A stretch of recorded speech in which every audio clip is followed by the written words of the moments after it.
Welcome, everybody, to this week's episode. We really appreciate you joining us. This podcast really shows us how we can all learn, live, and thrive off of each other. By sharing our knowledge through our conversations, we will impart some knowledge whilst learning ourselves how to progress even further. Here is your host.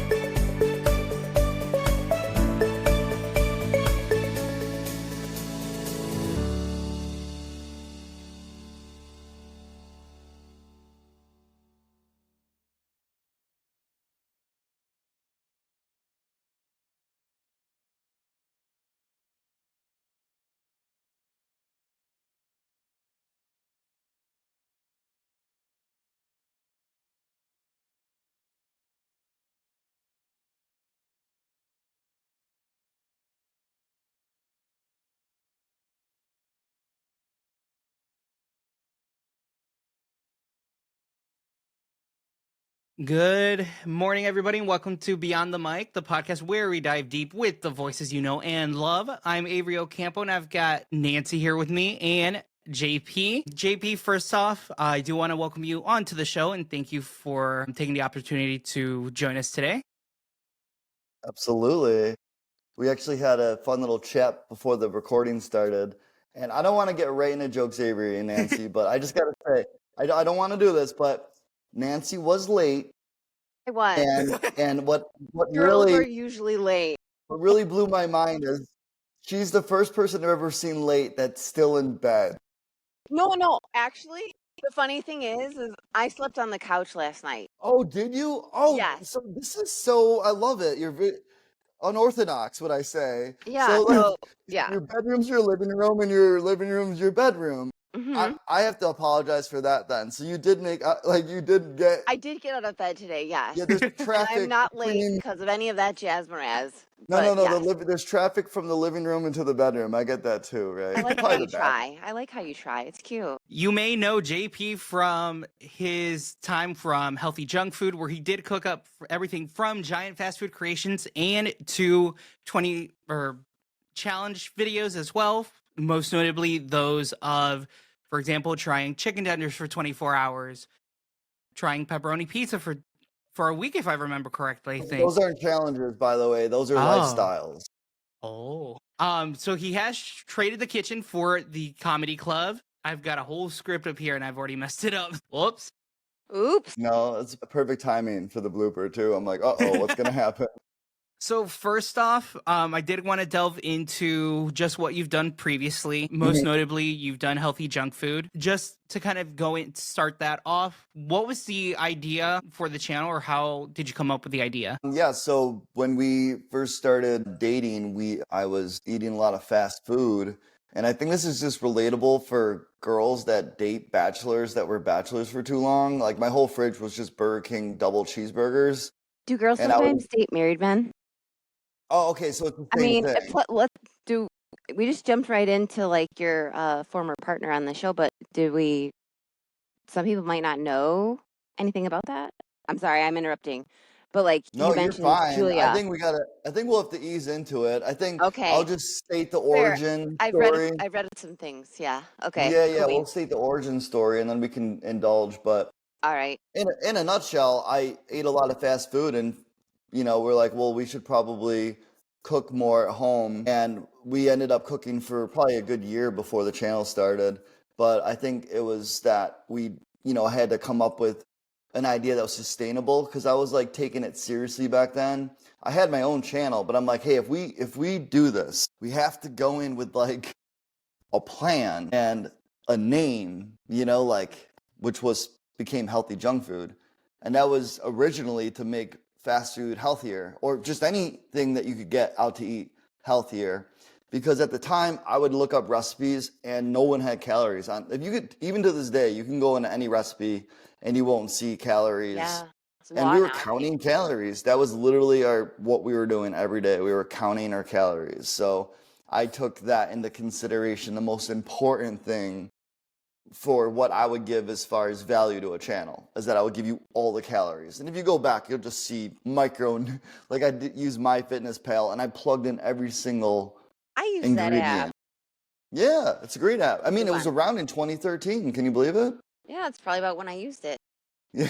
Okay, we're still listening. Okay, so but you would like would you like redo the food, like recreate it like from scratch to try and imitate what is being offered at like a fast food or whatever, but like make it healthier, and you would just kind of show the whole process? That's kind Yeah, of I how it wanted to was. be like, yeah, I was just like, at first, I'm like, oh, I just want to be a cooking channel, but what's my edge? And I thought that was my edge. I thought that just I giving the like that. calories I would think be my that's cool. edge. Yeah, and I just made that the forefront of it. And then I got really excited when I started doing the fast food because I'm like, oh, that just gave me a laundry list of things I can now do. Where, sometimes writers block with creators, you have like a great idea, you do it, and then you're like, okay, now you got to do another one. So I think that's one thing that people forget about in the industry of content creation is it's never over. But if you have like 100 ideas in the queue, you're not stressed. You're like, oh, I have so much I can do. So you just feel relaxed about it. Now, I did want to kind of follow up with that first portion of the question. At what point did you see, you know, this could be, your I'm like trying to figure out how to explain this.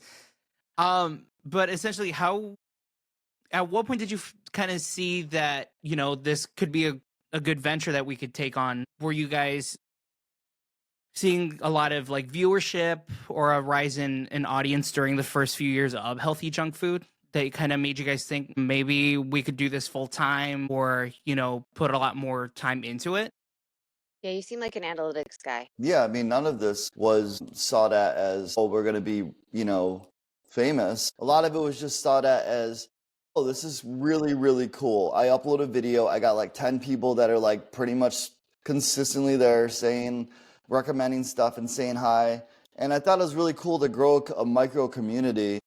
And then I enjoy doing it, so why stop? And I think a lot of people get into this stuff with some expectation of some sort of result or some sort of, they're like, oh, why didn't I get this? I never did that. I'm like, oh my God, I got 10,000 Entitlement. followers. I started to like celebrate these milestones, and sure, it gets addicting. So you're like, oh, I want to make more content. Like it's going up. It was never shooting straight up like the moon. It was It's just just like a a nice. nice. It was such a great, what happened, the way we did it was so beautiful because we didn't get like, I don't think it's good to get instant anything. Like a stock, we can allude this to the stock market. You don't want to see a stock go straight up because then it's going to fall straight down. It can't sustain its own weight. You know what I mean? It's like expanding too quickly. So Yeah. I'm really happy with the pace that it went. Were you watching the analytics like though as well too? Like when Just it started to like really. mostly just subscribers. Like, we would get emails and then we had to turn them off eventually. But A weird no, I didn't really feeling. get into I was never like huge into analytics. I have a friend that we would make good partners because he runs a food channel and he is obsessed with analytics. And I tell him, I'm like, man, people will watch something that's just good. You know what I mean? Like at the end of the day, if you're like upset with whatever results you got, it's almost like peacocking. It's like if a girl wants to date you, she'll date you. She'll like you. You'll radiate that energy. But if you try all these tricks and all these gimmicks, and sure, maybe she does fall for him. Now you're not really organically getting this girl anyway, are you? So Exactly. I just say like analytics are great as a guide. I just don't get too obsessed with them. I like that. I like that about you because I find some similarities like in my own personal life with some things going on too and doing things for joy, and just because you want to and you're having fun and you're just being your authentic self. And then people just find you and, enter your Yeah, orbit, your sphere. yeah, And those are the kind of, fans and people that like really sustain you and really just like push you forward and motivate you. So, yeah, 100%. you had that support, and it really just like. Yeah, and like nowadays, you wouldn't believe how important that is, having a community. Because I've gone to so many events, and there's no more Logan Pauls and Mr. Beast, and Yeah. there's no more Ryan Train. Like they're not there. So what happens is everyone's like, "Who are you here to see?" They're like, "Oh, I know him. He's the TikToker that does the thing with the pencil. Oh, that's the guy with the Costco." But none of them have a name. None of them have an identity. None of them like have an actual community. And I think it's just because there's so much content out there now in short format, which doesn't allow you to get to know people, is that you're just that gimmick that I like. And I Yeah. think that's kind of a sad disconnect because I miss the days where we had true fans that would watch their vlogs and their life and feel very connected to these people. And now I just feel like it's 1 minute chaos and you're like, I saw him, he was good, but you don't really have a connection with them. You know what I mean? So I don't know. Yeah. Yeah. I think it's kind of a pendulum though. It's kind of swinging back a little bit more to longer form, but I don't think it's ever going to be the way it used to be, Just you because know? there's both, that's the only reason. Like, Yeah. it's just both out there. You know what I I like mean? long form content better. I do too. I mean, like college traditional at this point. You know what I mean? Hmm. You're like, oh, we're long form people. Meh, meh, meh. When I was your age, we watched long videos. None of this. I know with like YouTube 60 Shorts, seconds. it's taken off. So I don't like. I've seen some creators do YouTube Shorts. Do you see yourself doing Shorts and long form content? Yeah, I made a whole shorts channel. That Yeah, was I saw it some of was that. different. It was different content than the long. And I did a test because I grew it on TikTok to 0.1 million in a year, which is insane. But Holy. again, I found a thing that worked and I repeated it. I actually do like speaking engagements. I have this whole class that I should actually write like a book, but I have this whole class about one of the advices of it is like any idea you have, can you write down 100 ideas? And if you can't, then you know what I mean? Like that's like literally the first step. So this TikTok went to like 1 million. So when shorts came out, I just took all 300 of those and I literally hired my buddy to just do data entry where he would just do 5 a day. I did 5 a day. I think one was like 8:30 in the morning, noon, 2, 4, 6 or something like that. And Yeah. then within 2 months it grew. We got a silver play button. In 2 months it got over 100,000 subscribers. I have like data and stats on all that. I like And how they're Nancy's hitting got like her pen Getting and this paper while it's already. free. yeah, they're hitting outrageous numbers. Um, yeah, so we basically just like exploded the algorithm with so much content that was consistent and already proven to work on another platform. And then my buddy said, well, what do I do once I run out of the 300? I said, just do it all over again. And then somebody else don't do pay 5 you? a day. We kind of dropped it to like 1 a day, I believe. And I'm pretty sure that thing's just auto running in the background now. Interesting. It's almost But like that is, commercials for your like a show. It's like you're advertising in a way. And then you're yeah, hitting but different demographics by hitting different time slots. it's got to be different though. I always tell people like don't take your long and make it short. There's no shortcuts in this game. You know what I mean? There really isn't. They might be available, like AI and everything will give you all these shortcuts, but unfortunately it won't be as effective as if you really did curate your content for each platform you're on. Like TikTok and Instagram are different, Yeah, they are. They are very different. and obviously Facebook is the most different in my Yeah. opinion.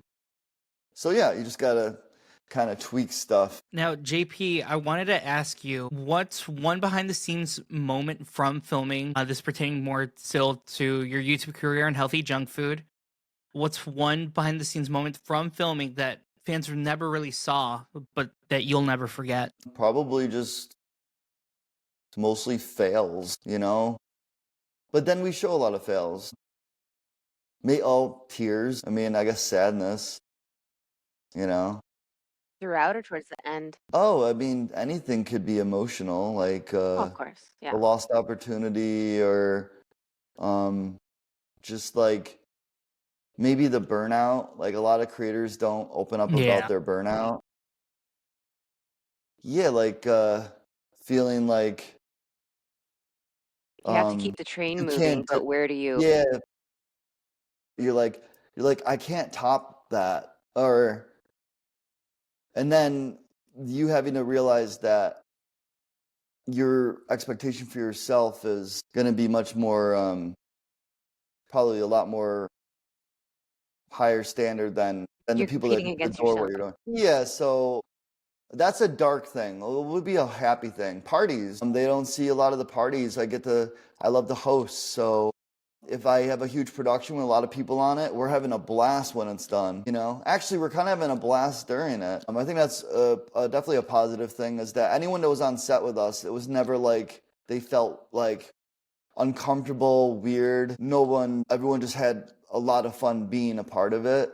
Even if some of the stuff is really, really long and grueling. And I tell people, like, we had some of our closest friends, they're a couple, and they went on a road trip with us to get our dog, and we vlogged the whole thing.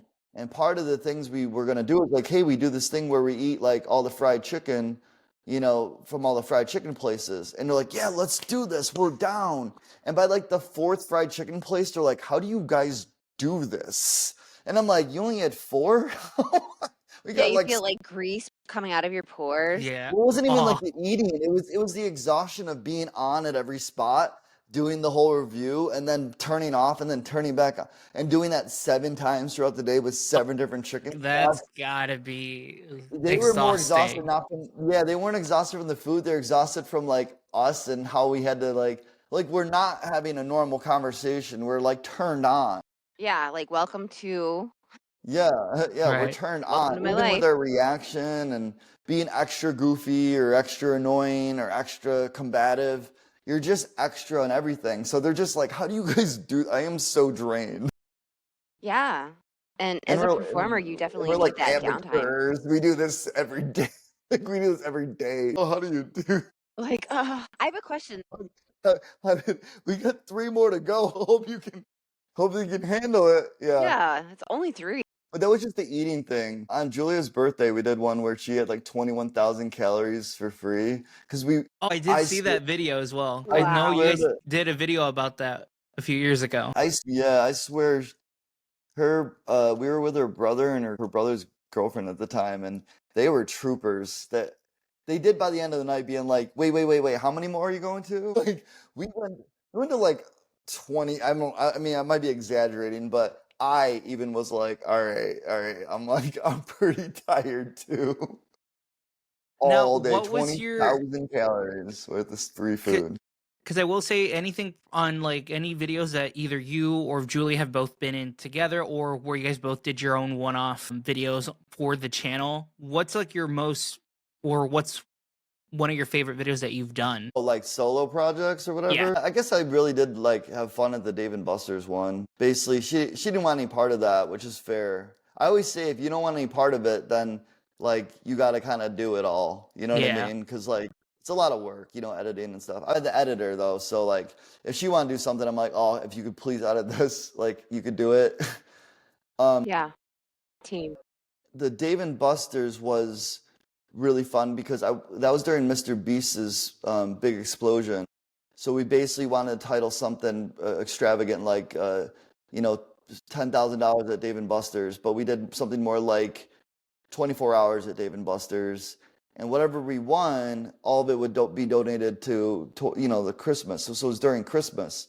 So it's fun to like do the donation thing, and then also it's fun to get the dopamine of winning all day for 24 hours at a Dave and Buster with 4 of your friends that everyone has unlimited budgets. You know, imagine that's a kid's dream to go into like a Dave and Buster and be like, you have unlimited money. You can play as much as you want. And then it felt like a lock-in, you know, when you're a kid and you got to go to the movies and they, you know, it just was nostalgic. I'm like, dude, this, for me to be able to get kind of paid to do a video like this, and then also like donate all the gifts to like kids on Christmas, I'm like, I Yeah. can't imagine how many positives that is in one hand. You know what I mean? Like, wow, everyone wins. Everyone wins. Yeah. So that's probably be my favorite one I did. That's cool. Yeah, that's awesome. Now, I had a question. Like, so when you guys first started on the YouTube, it was probably just like you and Julia, right? Because like you talked about like, you know, the background and the people behind the scenes and stuff, helping filming and everything. Yeah, I it's mean, just like it wasn't full. always that way. Like you guys started off, it was just, you It's know, like mostly just how us did it get to the anyway. point where you had like a back like setup of people? Like, sorry, I was just No, curious. it never got to that. No. Okay. No, we would just have friends over because it's a lonely job. We never really Okay, had okay. staff. So Like like we didn't really dabble into staff until like 2021. And The only reason we did it was because I was trying to do something I probably should have never done, and that was evolve. Like every single YouTube meeting or conference we went to has Like good YouTube advice. creator this, that. It has good advice, but I feel like the advice wasn't for me. And that was like, you need a brand, you need a product, you need to expand, you need to grow. So I'm like, I guess we need to build a studio and hire staff, but I have no experience managing Yeah. people. So all it did was just cost a lot of money, and it did not make our channel better. So I'm like, and then it sucked because every single conference you go to pressures you into doing that. They're like, oh wait, you don't have editors? I'm like, well, we have a couple freelance people, but I still like putting no, you need to like lay off. You need to give it complete control Yeah. to someone else. I'm like, I can't do that. I can't do that.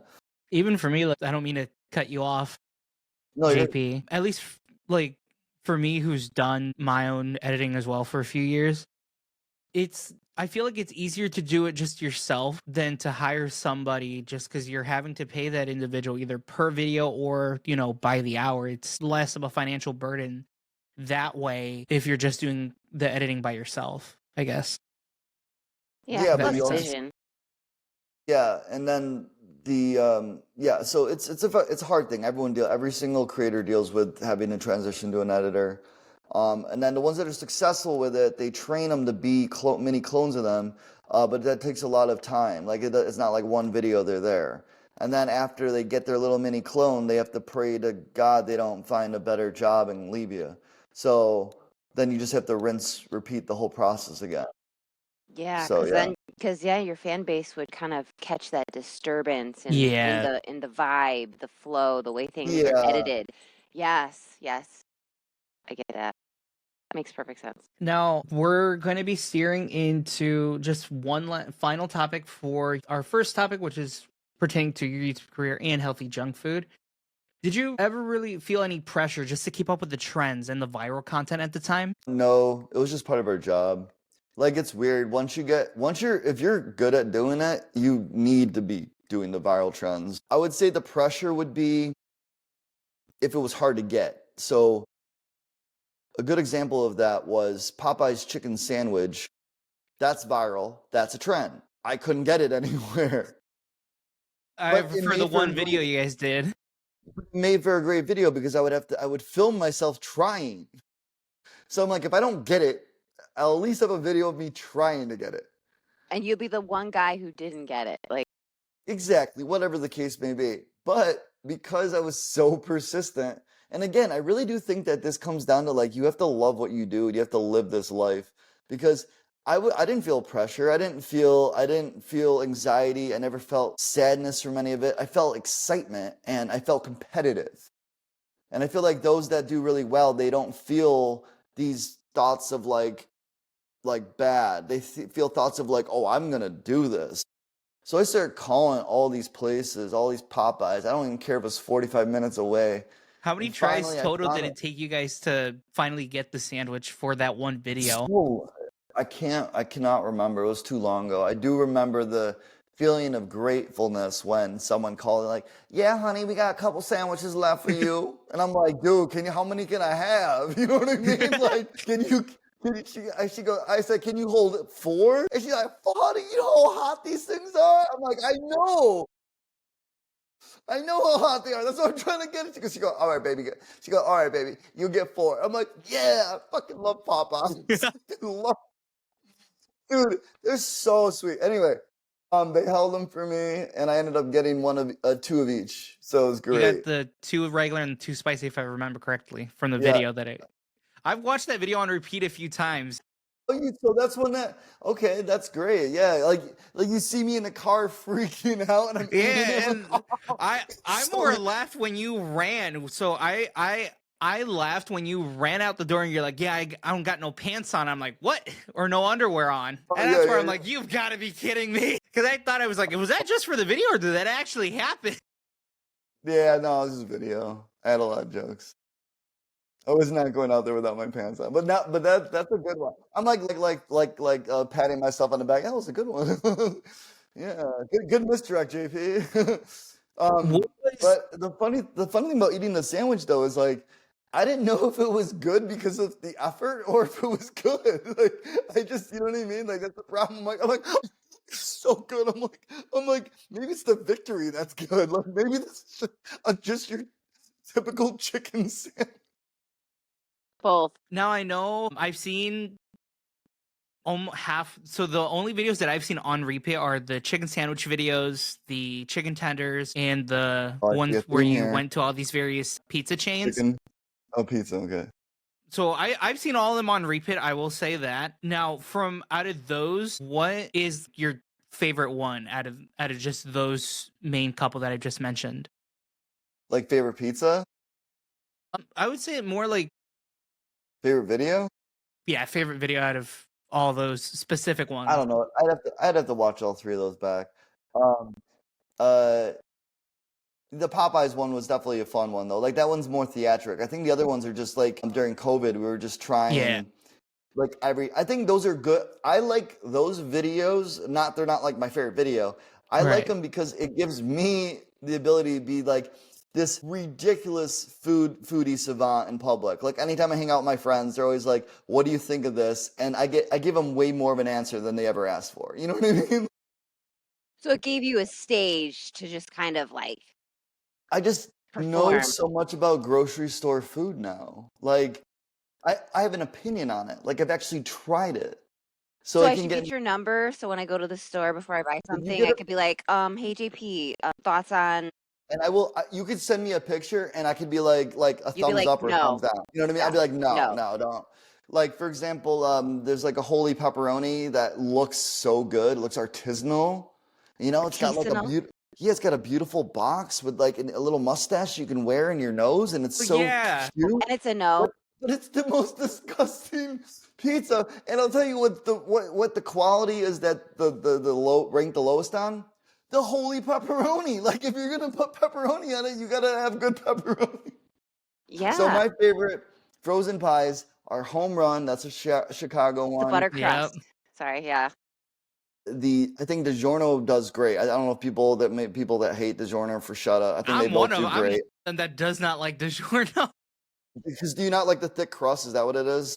I mean, I don't mind the thick crust. I think it's just that I don't know if it's just me personally that Aftertaste? potentially like undercooks it.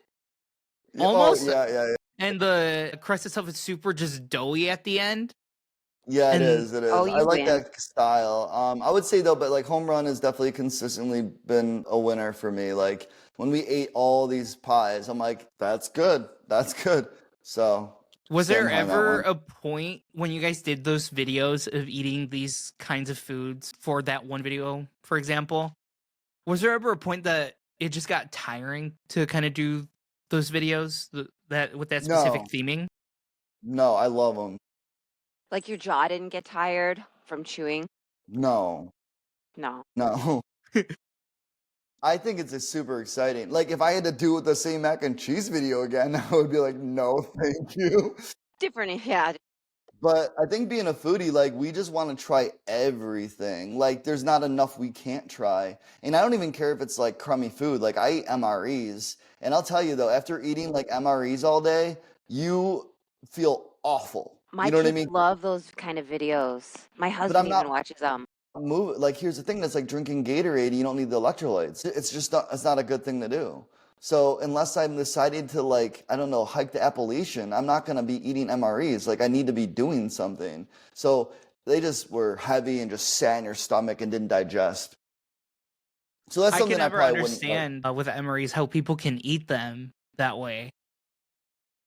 Well, it's military. Just by That's the what way it you're is. describing it, it's just it's Yeah, that it's for filling. people that are like it's for people that need to like only eat one meal a day and they have to survive off the calories.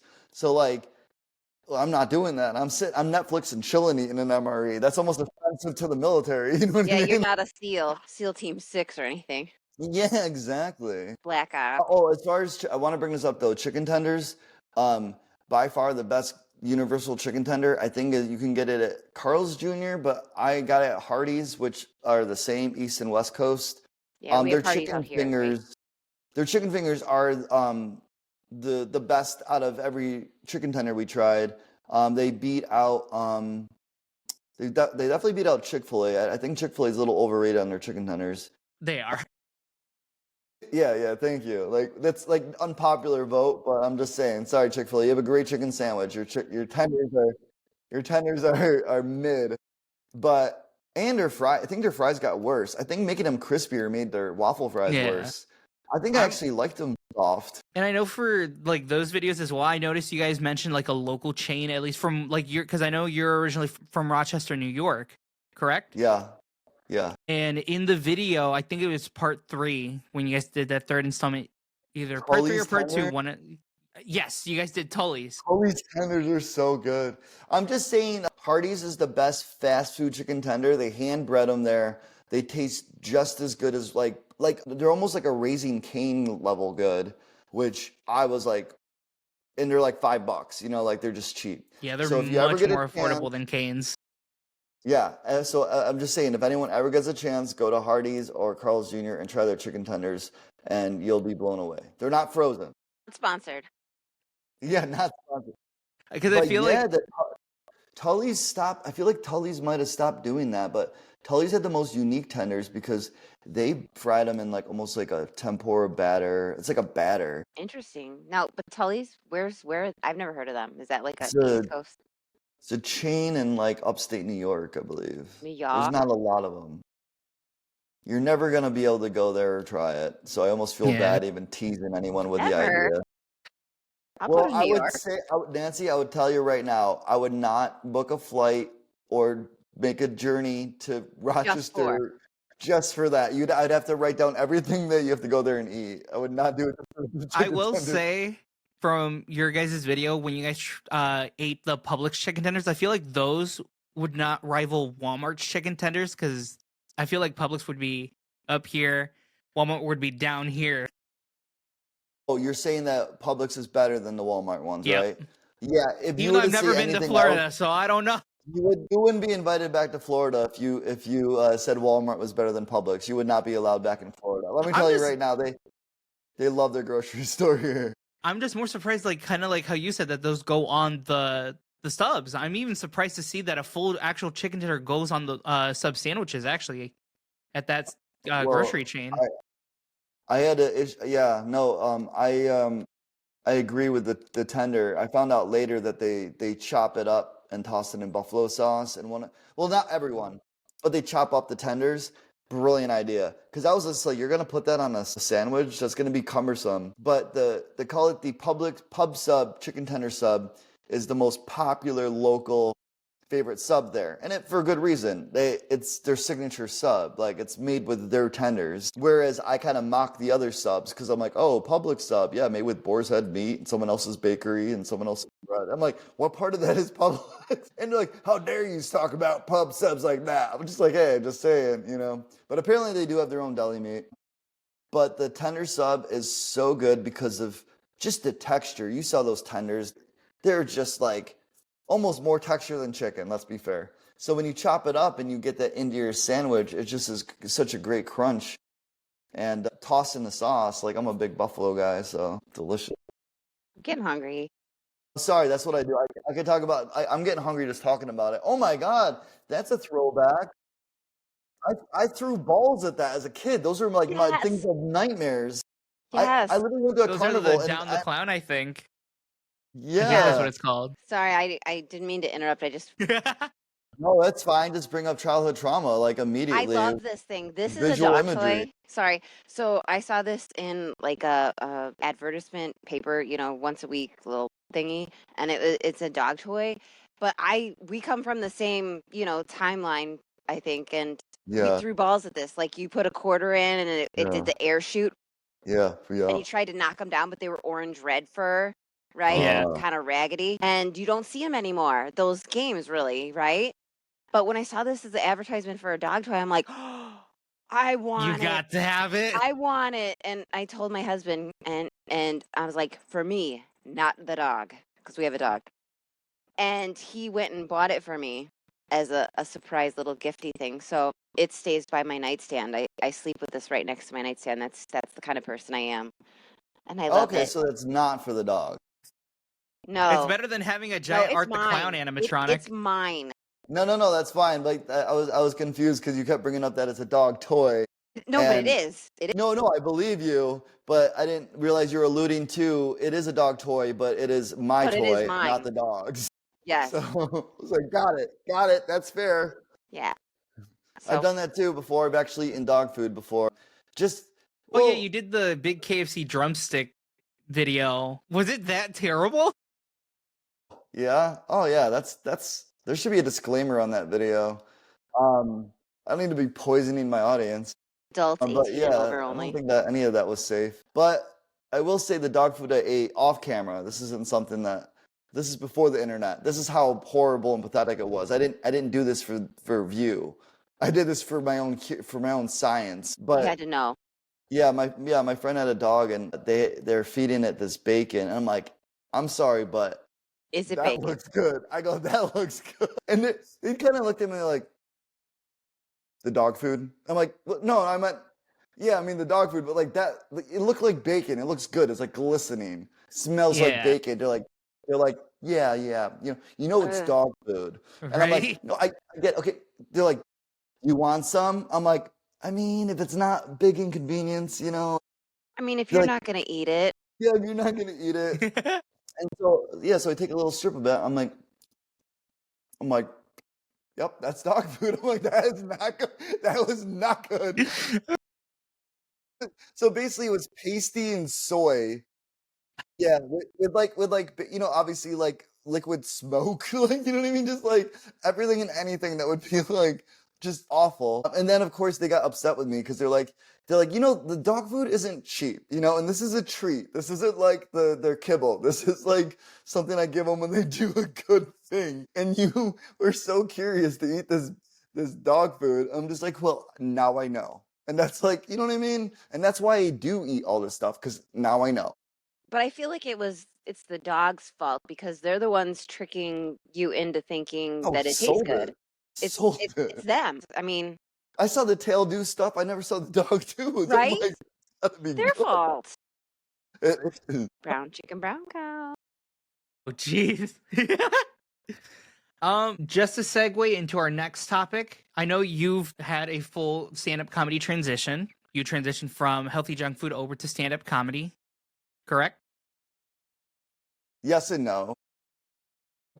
You kind of just took that animated self, tweaked it a little bit, and just kind of plopped it in a different type of not Well, I format, mean, but so in 2010, lived in this town and they had an open mic, and then everyone at the office, they're like, you should do it. So I started writing, and then I wrote, believe it or not, I wrote 10 minutes of comedy. It's on my personal page. You go far back enough, and it's the first 10 minutes of stand-up I've ever done, and then immediately you get addicted when you do stand-up. So I competed, met Julia at open mic. I even competed in Rochester's Funniest Comedian. That is online too, and that was in 2012. And then so I wait, got when to you the first started though, your first night you said you did 10 minutes of material. Was it yeah. like, I mean, did they have like an open mic? It was an open mic night. Did they give everyone 10 minutes or did they have to like Well, how did it that come to was be? it was brand new. A college kid put it on. Okay. So He they were knew like, that yes, come. but he knew that I was promoting it to the office, and I'd bring like pretty much 50 people.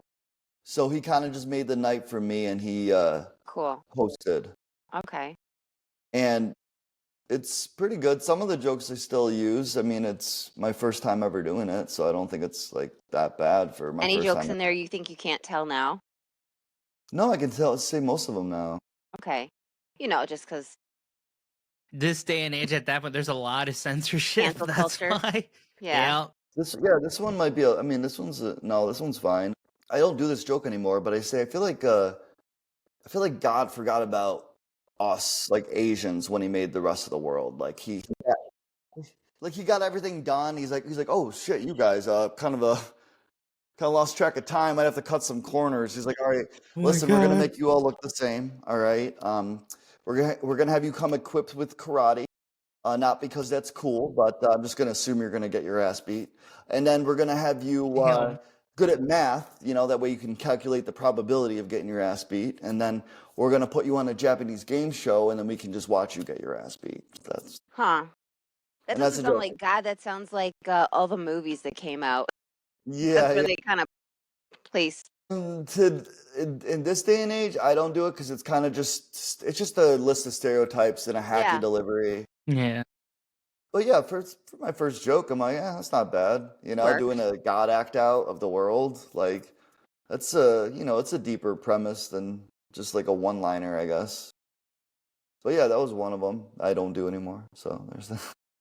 Now, I do want to ask, how does writing a comedy set, differ from scripting a YouTube video? I'm not sure if you've done that in the past, but I kind of want to see what that process looks like for you. Yeah, it's completely different. Writing a script is just you have a direction, like, oh, we're doing this chicken video. You got to write a script about that.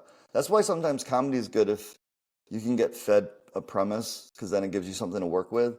That's why reading the news, a lot of comics will watch the news and they hear funny stuff. They're like, oh, that's the joke. And that's where like some of the easiest comedy comes from. I think some of the more difficult comedy though is just something that's got layers and takes you in different directions and then kind of wraps it all up at the end with a big surprise.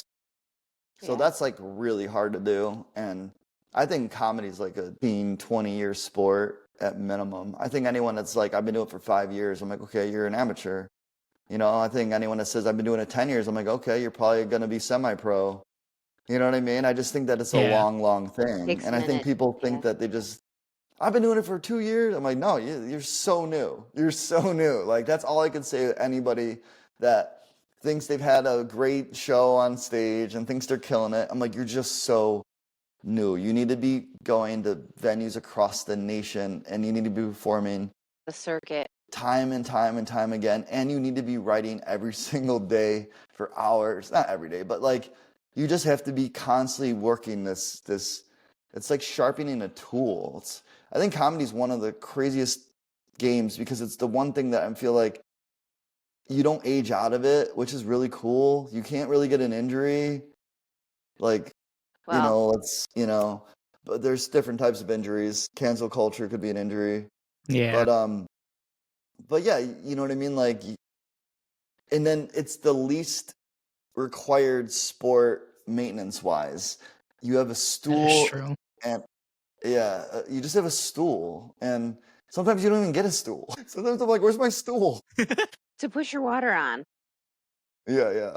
So that's really cool. Like, imagine when you see America's Got Talent, you see all these pyrotechnics, and then you see just a guy that's funny walk up by himself. What's out of like all the, I haven't actually had a chance to see all your comedy stuff yet, That's but good. what's like your favorite set to do out of the ones that you've done? Well, in Florida, it's definitely like my Aldi joke because it's just so easy. I've done it like a million times now, and it's usually my closer. So I like it just because like once I get to that point in my act, I'm like, well, it's like pulling a chute after you jump out of a plane. You're like, well, I'm just gonna float down to earth. Yep. And then when it's over, be like, yeah, that's awesome. Now, are you currently touring the United States? Are you currently touring in the United States at different venues at this time? Not like a planned tour. Like some comics will actually be some comics that are independent will actually plan out, like they have to contact venues. Famous people don't got to do that. They just put on a tour and they see these are the dates. But when you're not, you have to contact venues months in advance and you plan your own tour months in advance. Right now, I am kind of staying here in Orlando because I've gotten involved with producing, which is something I probably should have been involved with a while ago, because a lot of comics want shows, but not a lot of comics have experience in producing. They experience making jokes. So for me to have a couple clubs in Orlando, I'll get my fix, but I do want to, if I ever do travel, I make sure I hit up venues there before I go. For example, I'm going to be in Nashville in December, so already I'm hitting up the Nashville scene, whether it's Don't Tell Comedy, and I'm familiar with Don't Tell Comedy, but they're a great franchise that does pop-up venues, and anyone can perform at it if you have credentials. So you would just have to send them like a tape, and then they'll be Like an like, yeah, actor. yeah. So anyone can get on those. And they always bring in great crowds because they have a huge marketing team behind them to promote all of the shows where they have venues nationwide. Probably say almost maybe 150 different points of contacts, probably maybe 1,000 rooms. It's nuts. Has there been has there been a point during your career just that you felt nervous at all going on stage? Yeah, I had to do a college that was pretty nervous. And I was the only one. I had to do a cold open. There was no host. They're just like, go up there, do it for an Yeah. hour. That was An hour? scary. Yeah, Did you get a stool? I sat on it. I was No like, water. I'm not standing for an hour. I don't know. You guys didn't pay me enough to stand for an hour. Like, how did you pull through that hour or that cold open after that? I made friends with everyone walking into the door before the show started. Did you do crowd work? Do you Yeah. like to do crowd work like in those situations, or do you just stick with Yeah, your but script? I write crowd work too. Okay. It's like a magic trick. And then you kind of just like, that one looks like it'll fit. And Well, I then knew because like I knew my demographic were going to be college kids. yeah, see, So, researching. Yeah. but I would ask. I'd be like, "Oh, hey, Avery, you went to college, right? I flunked out. Are you so you're not in college? Like, I was for like a few months, but then I dropped out. what was your major? My major was communications. Okay, did you have a minor? No, I didn't really have Yeah. a minor at all. I don't do minors either. None of us So do. so yeah, it was just to get to know them with like a little like whatever, and then I segued into being a minority, and then learning that the abbreviation for minority is minor. So I'm like, I guess I'm a minor, you know. So I'm like, stay back. So yeah, that's kind of how that joke wove into itself. Do you ever? I don't put it on my dating profile though, because that would look weird. Yeah, if I could bring it up. Do you ever incorporate like your experiences from healthy junk food into your stand-up routines at all? Oh, 100%. One of my favorite jokes is when we ate the bull testicle, the bull penis and testicle and the soup. It was in a soup. It was in a soup, all right? It's not like I just walked up to like a bowl and was like, oh, you know what I mean? It wasn't. It was prepared. It was at a restaurant. It was in China. It was in Chinatown. I call it soup number 5. And then it ended up going viral, right? Nice. And the punchline is like, wow, I just ate dick for views. I'm like, I did it, Mom. I got to that point in life, and then I joked that because it went so viral, there's like 1 year where I would just get recognized as the guy that, you know, did that. And I'd be like hanging out with my 9-year-old niece. I'm like, it'd be at the worst time. They're like, hey, you're the guy that ate that. I'm like, stop it. What are you doing? Like, what's wrong with you? I go, it's delicious. Thank you.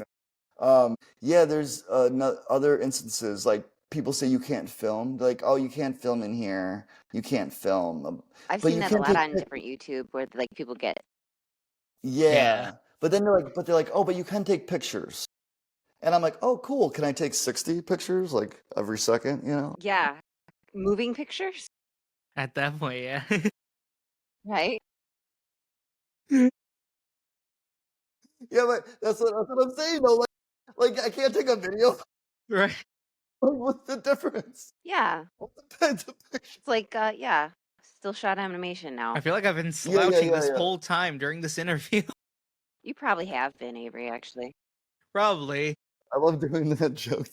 I like doing that. Now I know, like, obviously you're a comedian. I know some other comedians have had this happen on. They've posted videos of these occurring and have had instances like this. Have you ever had like either a heckler or even just like a Karen or a Ken in your audience before? Oh yeah, I love them. Well, you have to have fun with them, don't you? Those are the clips. hear Those it. are the clips. Yeah, one That's was free like, material. yeah, one was one of my favorite ones was I was making fun of Florida pizza. I'm like, yeah, Florida pizza sucks. But I was in the wrong room. Like I was in a room full of Floridians. In And this guy's Florida? like, "Go-" yeah, right. Man, I'm like, yeah, it was so bad. I was just going in on it. I'm like, dude, I'm sorry, your pizza sucks. And someone's like, go back to New York. And I'm like, well, what was that? I'm like, did I hear you just go back to New York? I'm like, dude, that's so much nicer than Korea. I'm like, dude, he just said New York. I'm like, is that my mom? Like, who said it? It was perfect. Everyone loved it. So I Everyone actually loved it. have one of your shorts pulled up, but it's from what we just talked about in terms of the bull penis. Oh, yep. Yeah, it would, yeah. 10 grand. That's 30 grand a day. I mean, he's slurping that thing down. It wasn't that bad. It wasn't that bad. That's the worst part. Isn't it tastes the like worst chicken. part? That's the worst part. Hey, it wasn't that bad. It should be bad. That's the thing. It should be awful. No, it's delightful. I'm No, it was like surprised it bad. was. It tasted good because I always thought about like bull testicle or bull penis tasting terrible. No, it's like a meatball kind of texture, kind of flaky. It's not tough. At least that's actually a common thing, bull testicle. Really? Not here, but just like I guess I'm so immune to traveling to Southeast Asia. I've eaten everything over there. That's one of the things about being a food. You got to eat it. Like I ate, pig intestine. I ate Like organ, Bourdain liver. would do, and you just Yeah, you go liver, and you kidney. submerge yourself in the culture, and you just like whatever they hand you, you're like, yep. Yeah, you got to eat it, and then you get your fair share of food poisoning. That's another thing we don't really Aw. share. I've gotten I almost got a parasite. It wasn't a parasite. I ended up getting dysentery and needing to get on antibiotics. In I think it was Vietnam. Every single one of my friends, all 6 of them, were just projectile vomiting out the bus window on the whole ride back. I was the only one that didn't get sick because they all wanted to eat a banh mi that was served to them from a lady from a floating market in a sewage water pond. And I'm like, I'm going to pass on that. And everyone got violently ill. That might So have been none a of good that's online. decision. None of that's online. I guess it's a good thing, right? So have you ever, so you've got Nancy, like how you and I have said, I get tongue tied all the time, but Well, there's a lot. There's a lot to unpack here. So there's been a few times though that you've gotten ill from from overseas. I think you and Julia from one video that I saw when you guys went to Mexico that you guys got sick there. Was it from like the drinking water or was it from the food? Well, we didn't drink any of the drinking water, so we thought we were safe. And then what we learned a valuable lesson is lettuce, like that's just water. So you like don't eat lettuce then. But I think it's inevitable. I think anyone that goes to Mexico for the first time, that's their rite of passage. They just need to get sick. Yeah. But here's what I learned though about getting sick. You want preventatives, and then I forget what it's called after you get it, but you want preventatives and then the other thing, the solution. And I'll come packed with it. Like I went to, I think they're called Passport Health Doctors. Go to them because they're experienced with travel. And they tell you what shots you need to get. Like you need to get all these shots before you go. And if they don't teach you this stuff, you could die. You know what I mean? You could go there and your body just cannot. I think that's something that should be addressed to more people that want to be adventurous and travel to various areas of the country. Obviously more third world. They're going to be so much more dangerous because of just everything. Because it's just like they don't have the same filtration. They have different bacteria. Their bodies are immune. Yours isn't. You're going to get sick. You're just bloop, plopped right there. It could be a bug too. A bug that bites you. It could just be that. Boom. You could be done. Oh, I love those videos. Yeah. I watch weird stuff. Yeah, no, I mean, I watch a lot of Naked and Afraid. That was one thing I got into for a bit. But I'm no survivalist, that's for sure. But so how do you handle the unpredictability of a live audience compared to the control of, editing a video? well, stand up is definitely stand up, and making videos is that. They're completely two different things. I don't think every content creator is going to do stand-up, and I don't think every stand-up is going to do content creation, I kind of just view them as completely two different arts. Yeah, I agree. But I like doing live better, I guess to sort of answer your question. I'd rather do a live, even if I'm like so scared. I think part of being a comic or the comedians is it's adrenaline. We like we're junkies. You know what I mean? We really are. Like, it's just a clean high. Everyone else is doing like hard drugs. We're doing comedy, and no one's like, having an issue with our addiction, even though it could be pretty bad. I know a lot of people that have quit their jobs and just do comedy full time, and now they're homeless. So like, that's drugs, folks. Like, if you think about it. Yeah, they work the club just to eat That's what I for the free mean. meal. So Yeah. it's bad. It's a very clean high. I would say that everything in moderation. I'm someone that tries to keep myself in check with any of my vices. But yeah, being on stage and seeing like a crowd of people react to you, good or bad, is quite thrilling. Yeah, surreal. So, moving on to our third topic. This is really just about fan reactions and in the community. So the first question within that, how have your longtime fans really responded to your transition or your move into comedy, I love this. just stepping Love away this from healthy flavor. junk food? Unfortunately, they didn't transition into my comedy because that wasn't the topic of discussion. They were there for the food. No, they were there for the like the drama, so it had nothing to do with comedy end? or yeah, because it's like when I transitioned into comedy, that happened because I was locked out of my channel. It didn't happen. I mean, I still would have done comedy, but I'm like, it wasn't like, hey guys, I'm doing comedy now. It's just like, wait, where'd he go? Oh, he's got a comedy channel. You So needed you know what an I mean? outlet. Well, I never got to like say, hey, you know what I mean? I never really got to like, it wasn't a transition. It was an immediate thing. You know what I mean? Like, so there wasn't a transition. It was just like, whoa, where'd he go? Oh, he's doing this now. And then some people would watch videos and drama like, oh, he's Hate watchers. yeah, some people were like, oh, he got locked out. Oh, wait, no, someone said he quit. Be like, yeah, but he quit, but he got locked out. Like, you can quit, not, but Yeah, you I've know what I mean? seen I saw I've that seen on the Reddit. full, or like when I first noticed that, because I actually saw the community post that was posted where you had announced your comedy channel, but that's when I also had seen more of the recent videos on the healthy junk food page.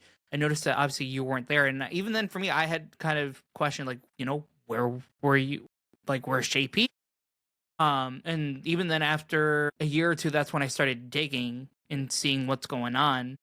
But I didn't really think anything of it, because that's where I'm like, I don't want to, spread more drama than what it is, because that's like, I'm not going to spread rumors about another creator. That's my thing, at least. Yeah, I mean, like at this point, like who, you know what I mean? Like, there's just no one has anything to go off of other than what's been said. So it's not like anyone was there, right? Yeah. Yeah. Because I will say, and I know this is going to happen as a content creator, is people are going to spread rumors all the time, and I feel like though that's going to hurt the individual's reputation at the same time. Like, for example, when I've seen people have said things both bad about you or about Julie, and I'm like, they're both, even though I've never met both of you guys in person, that's where I'm like, they're still decent individuals, just that you guys aren't seeing nobody's seeing like the full picture, because they're not really, how am I supposed to say this, like they're not entitled to see that. Like, they only see what's been filmed on like camera, like for actual videos, but they're not entitled to see what your guys' private life is. So that's what I will say. I don't think nobody ever does. It's private. Yeah. And like people can think whatever they want. At the end of the day, it's just a breakup. And like, Yeah. and they can be ugly. That's it. Like, that's all it is. Yeah. And It's just I think a basic. lot of people are bored. I like drama too. You know what I mean? Like when I hear a channel breakup, oh, I read everything. You know what I mean? I think it's just entertainment. Like, I'll look at it at that. At the very core of it all these people that are saying, oh, he did this, she did that. I think they're just being entertained. And I'm like, at the end of the day, that's the goal that I'm trying to create, Right. is entertainment. Like, it is entertaining. Like, they don't really care. Like, I have made a point in my life that if I ran into a hater, I swear to God, they'd be like, hey, dude, I love your channel. Like, I bet they would do that. And that's so funny. Because I've done that. I ran into Sophie from 90 Day Fiance because I watched 90 Day Fiance. Hey, rumors are true. No, I'm not. But anyway, but um, I almost wanted to tell her. I said, "Hey, Sophie," I go, "Screw Rob. He was a jerk." But I wanted to say, you know, if I saw Rob, I'd be like, "Screw Sophie. She was a jerk." You know what I mean? Because I like both of you. Well, they'll find out eventually. Yeah. I'm just Hi, saying, Sophie. like, Hi, Rob. I like both of them, and I think We they're like both you. good people on the channel. And the same with, JP and Julia. You can, you don't have to pick a side. You could like both people equally. It doesn't Right. matter. You know what I mean? But I do think it's fun to root for a side, like a sports team. I just think it's like a psychological thing that us as humans need to do, we just Distract need from to your own root for personal something. Yeah, life. that's all it is. Do you But ever? yeah. Sorry. No, that was it. Do you ever still get recognized for healthy junk food at any of your shows? Yeah, I like getting recognized for comedy though. That's like it's weird when you get recognized for comedy. Do you get But recognized as for something that you didn't even do? Like, does anybody ever think you're somebody else? Sorry, this is a weird question. no, it's not. I You think just go with well, it, like, oh yeah. no, the only time people think I'm someone else is I think when they're being like when they're like making a racist joke. Like God. I was at like this convention and we were comics, so I was like I You was should have able known to better. no, I took it, you know what I mean? Okay, you played with it. But we got this guy that's not a comic that thought he was funny, and he goes, "Hey, I saw your brother over there," and I look and I'm like, I see an Asian guy with glasses, and just to lean into it, I'm just like, oh, shit, that is my brother. And I walked over and I started talking to him, like, what? Like, give him a hug. The guy's like, wait, that's his brother. I was just being racist. Oh my Isn't it fun to God. take things like that and just Yeah, play with just them? you can. That's what's Best. beautiful about comedy. It teaches, like, honestly, comedians learn the art of like social engineering. Like, we could like Mm-hmm. we can manipulate You a can whole steer it the way situation, you want it to go if you're and you good and can your never timing. penetrate. You can never hurt us. I mean, I'm We hurt I'm speaking very ourselves. like black and white, but I'm just saying like we're good at finding a way to navigate this thing that we know from a mile away. It's like a sport. Like, oh, I know what you're doing. I'm just gonna skirt around this, and then I'm gonna flip it, and now Look like you're the the turkey. yeah, Yeah, which can be fun. it is. That's a lot of fun and addicting. So, have you actually had any interactions, or have had any fan interactions stick with you, or influenced your comedy routines in any way? Oh my gosh. In Vegas, big shout out to Jacob, like such an amazing guy. And then the other one was Darren, who I was able to film a whole video with in Albuquerque, New Mexico. He was like such a beautiful human being, beautiful soul, that kid. And kind of makes me happy to see the younger generation having so much gratitude and couth manners and appreciation, because like I don't know, I don't want to be cynical, you know what I mean? Like you run into some nasty kid, that's not every kid. You run into a boomer, they're not, well, boomers are all stupid, but I'm just kidding. My mom, that's my mom, I love my mom. But no, I'm just saying like I really don't think it's fair to typecast anybody or generalize anybody, but it was really, really awesome to meet them. Darren was such actually, I see a lot of Darren and Avery, just like a nice, just calm, down-to-earth kid. And then Jacob was just a super fan that wasn't weird about it. He was just supportive of me and my journey and just really supportive of what I was going through. And we hung out a lot in Vegas. And some of these fans, like I befriend people. So some of these fans just turn into friends that started as a fan interaction. But you got to realize if people are fans of you, then you guys already have a rapport. You have similar interests. You have similar tastes. So when I run into these people, I'm like, dude, you're like me. He goes, that's why I like you. I've been watching you. Like, I feel like I feel like you're my friend. And I'm like, dude, I feel like you're my friend. So it's really nice when you meet people like that because you get an instant, like, I felt like I've known you forever type of feeling. I feel like it's kind of scary too, because like they know more about you than you know about them, and then they think you're their best friend with you, and I mean, like all the things you I said, haven't the had connection, any but then it's gone like, south. Yeah, I haven't had any gone south. I haven't had any that got creepy. Like, On That's good. like at this point, I text Jacob. I'll probably hit up Jacob every once in a while. Like he's got a life, he's got a wife, he's got a family, you know. So yeah, he's not like what? Why haven't you FaceTime me? Like it's never gotten weird. It's never Has that gotten ever weird. happened before? Where you've Yeah, had where yeah, you've had a fan kind of behave that way? yeah. I'll even add him on here because he'll know it's kind of a joke. Harry's from the UK, and he was a super fan. Was on every live stream, and I don't know if Harry will watch it. He's not that obsessed. Not Prince Harry, right? No, definitely not Prince Harry. Okay, because I think he's in Montecito right now. But he was we ended up going to the UK and we met up and I was like, "Oh cool, I finally get to see you." And we ended up like spooning in the we didn't have a place to stay. Julia found new friends and they had like a 1-bedroom flat. So we're just like on the ground passed out and I guess she came in and saw Harry spooning me and we had our clothes on. So Well, it doesn't matter if you had him on or off. You probably had to stay and warm. Harry he overdid it that night. He drank too much. I remember the next day I felt like he was gonna have like I was worried like he might have had alcohol poisoning or something, but Right. he went way too hard that night and then we all woke up to get an English breakfast, as you should in Bangers and In the England, UK. mash. in the UK. And Bangers and mash. that's the closest thing to like he wasn't anyway, like he was just fine, but he was very consistent and even to this day like sometimes he'll maybe I'll see a message from him on Facebook, but it was more back in 2016, like that's almost 10 years ago now. Sounds like good Wow. times, though. Good times. Yeah, he was great, he was fun. Let's see here. Do ever, do you ever feel that your audience has evolved with you, or are you reaching a whole new crowd now?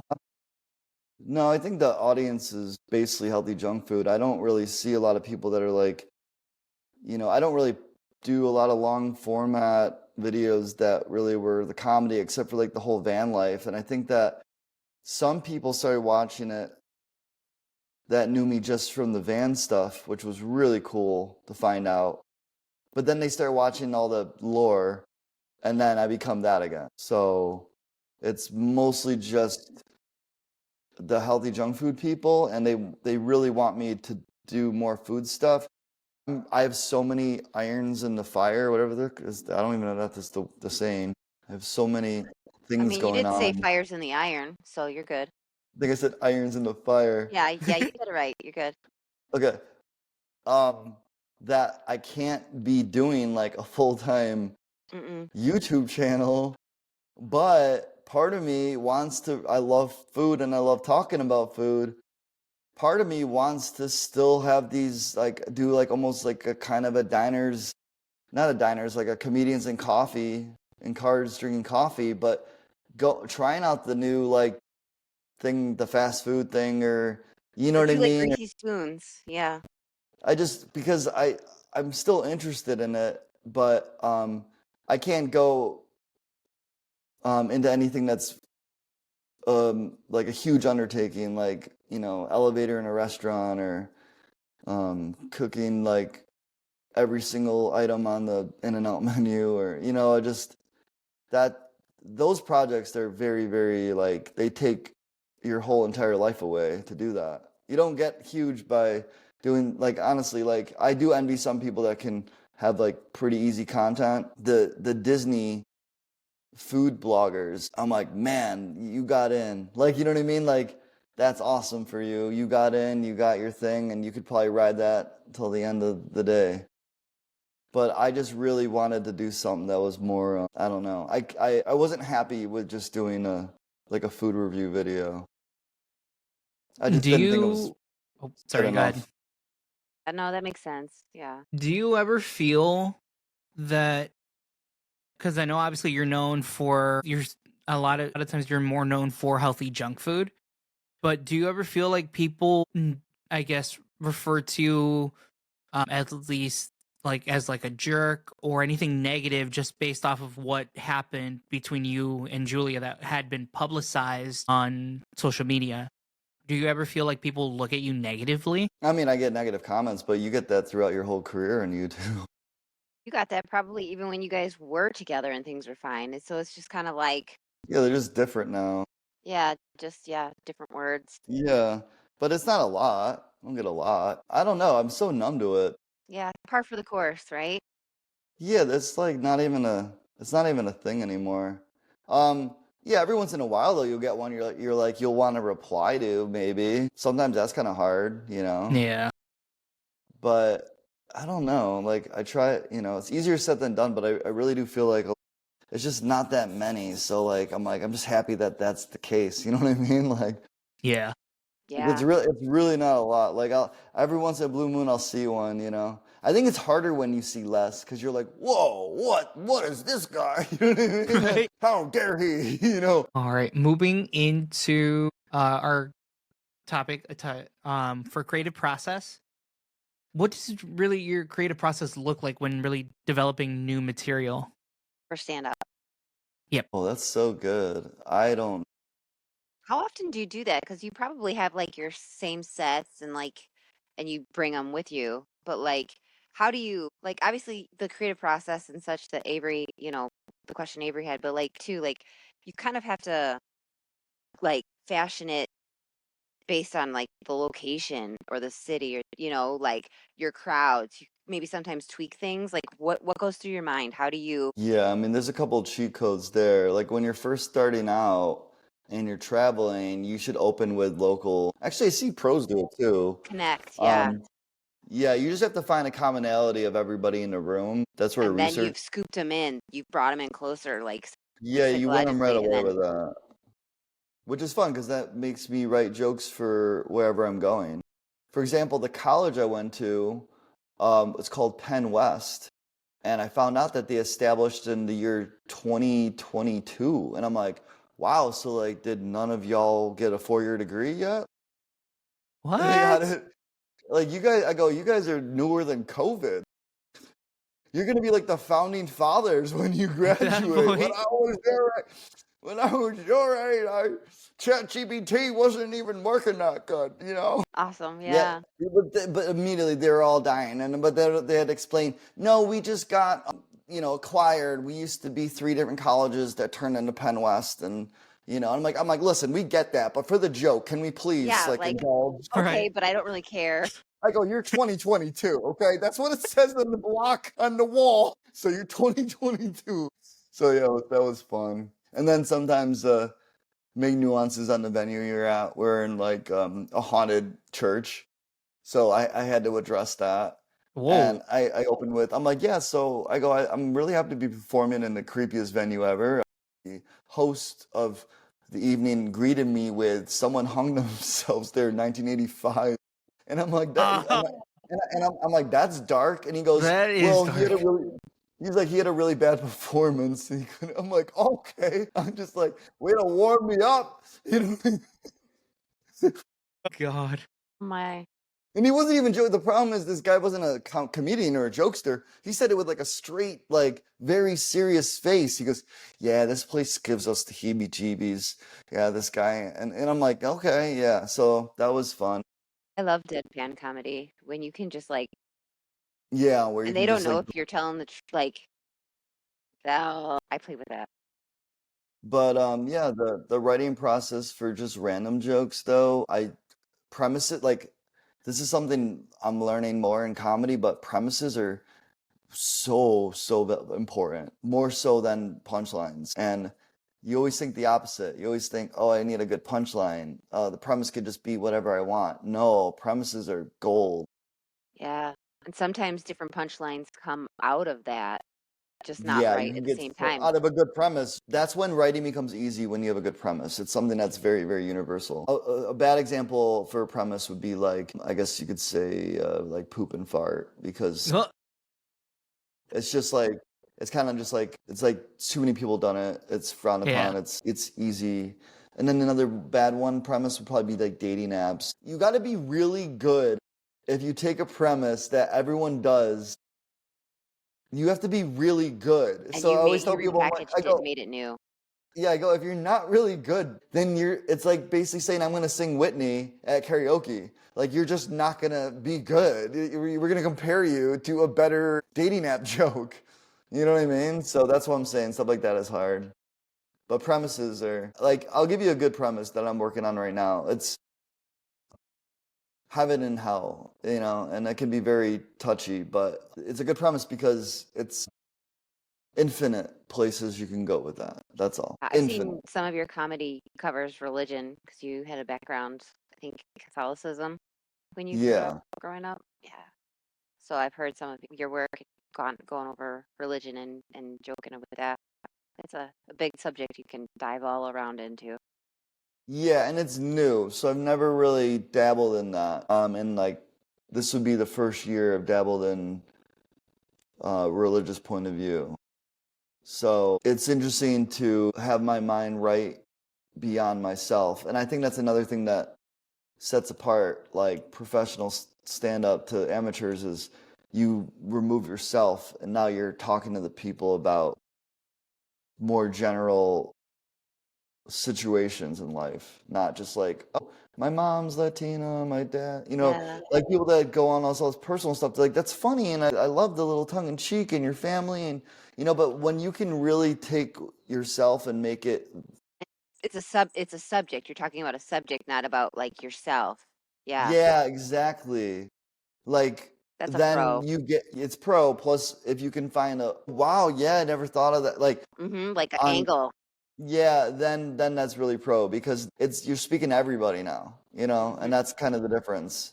And you'll see so many new comics be like, I look like this, I look like that, I'm fat, I'm blah blah blah, I'm this, I'm that. My parents are this, my kids are that, my da da da. It's all about Yeah. them. It's like check. Yeah, Okay, the my 10 minutes are up. the pros flip it and they have it like hit you and like, whoa, that's me. You know what I mean? And that's different. That's a different laugh. Yeah. And that's the addicting. That's where woo, yeah. Yeah, That's where because you that's got where it's at. them. Yeah. JP, how do you stay really inspired and avoid burnout in this demanding field? Well, I don't think it's nearly as hard as doing YouTube. That is true. Jinx, I have a question. Dang it. That's similarly along the lines. So, like, I've heard frequently. That sounds so stupid. People, restart. Comedians, they say, "What the." Not my best moment right now. Okay, so a lot of comedians and actors and just different, people in the entertainment industry. There's like the funniest people in the room usually have like hard lives or like they're like some have like deep depression or and I'm not trying to go dark and sad and stuff like that, but do you find that for yourself like in your own personal head like when you're off that you're kind of like, down and angsty more than not? No, not at all. Okay. Those are different types of comics. You'll run into them. Okay. Yeah. I had a great childhood. I was adopted and loved. Yes. Um, a lot of people, there's a joke out there a comic does. He's like, man, my family loved me. Like I can never be famous. Like I had no struggle. Ha! Like I had no like experience that broke me, you know, stuff like that. I think that like greatness comes from that, but also like when I was 4 years old, I was doing impersonations of Robin Williams in Aladdin, and my parents would say I would just, put on a show for them and act Yeah. and perform. And so I think it was just something that I was like again, I truly believe some of the best comedians, it's like they're born with it. It's like a singer. Like Chris I want to Rock. believe that. Yeah, I want to believe that at least, for my sake, because, I was like class clown and stuff. Like I see some of these comedians, I'm like, you're not, I go, they could even have funny jokes, but in person, I'm like, you've never made me laugh. Like, you're not even fun hang. Like, you're mad or you're weird or, so there's so many comics, like you can't choose who you're working with, but there's so many different types of comedians. There's introverted comedians. There's like, people that are more bubbly and extroverted. There's people that are competitive. There's every single type of comedian ever to be known. One thing they all have in common is if you're good at writing, you can be a comic. Like, doesn't matter if there's not a lick of funny in you off stage. If you can write and get people to laugh, you're still a comedian, in my opinion.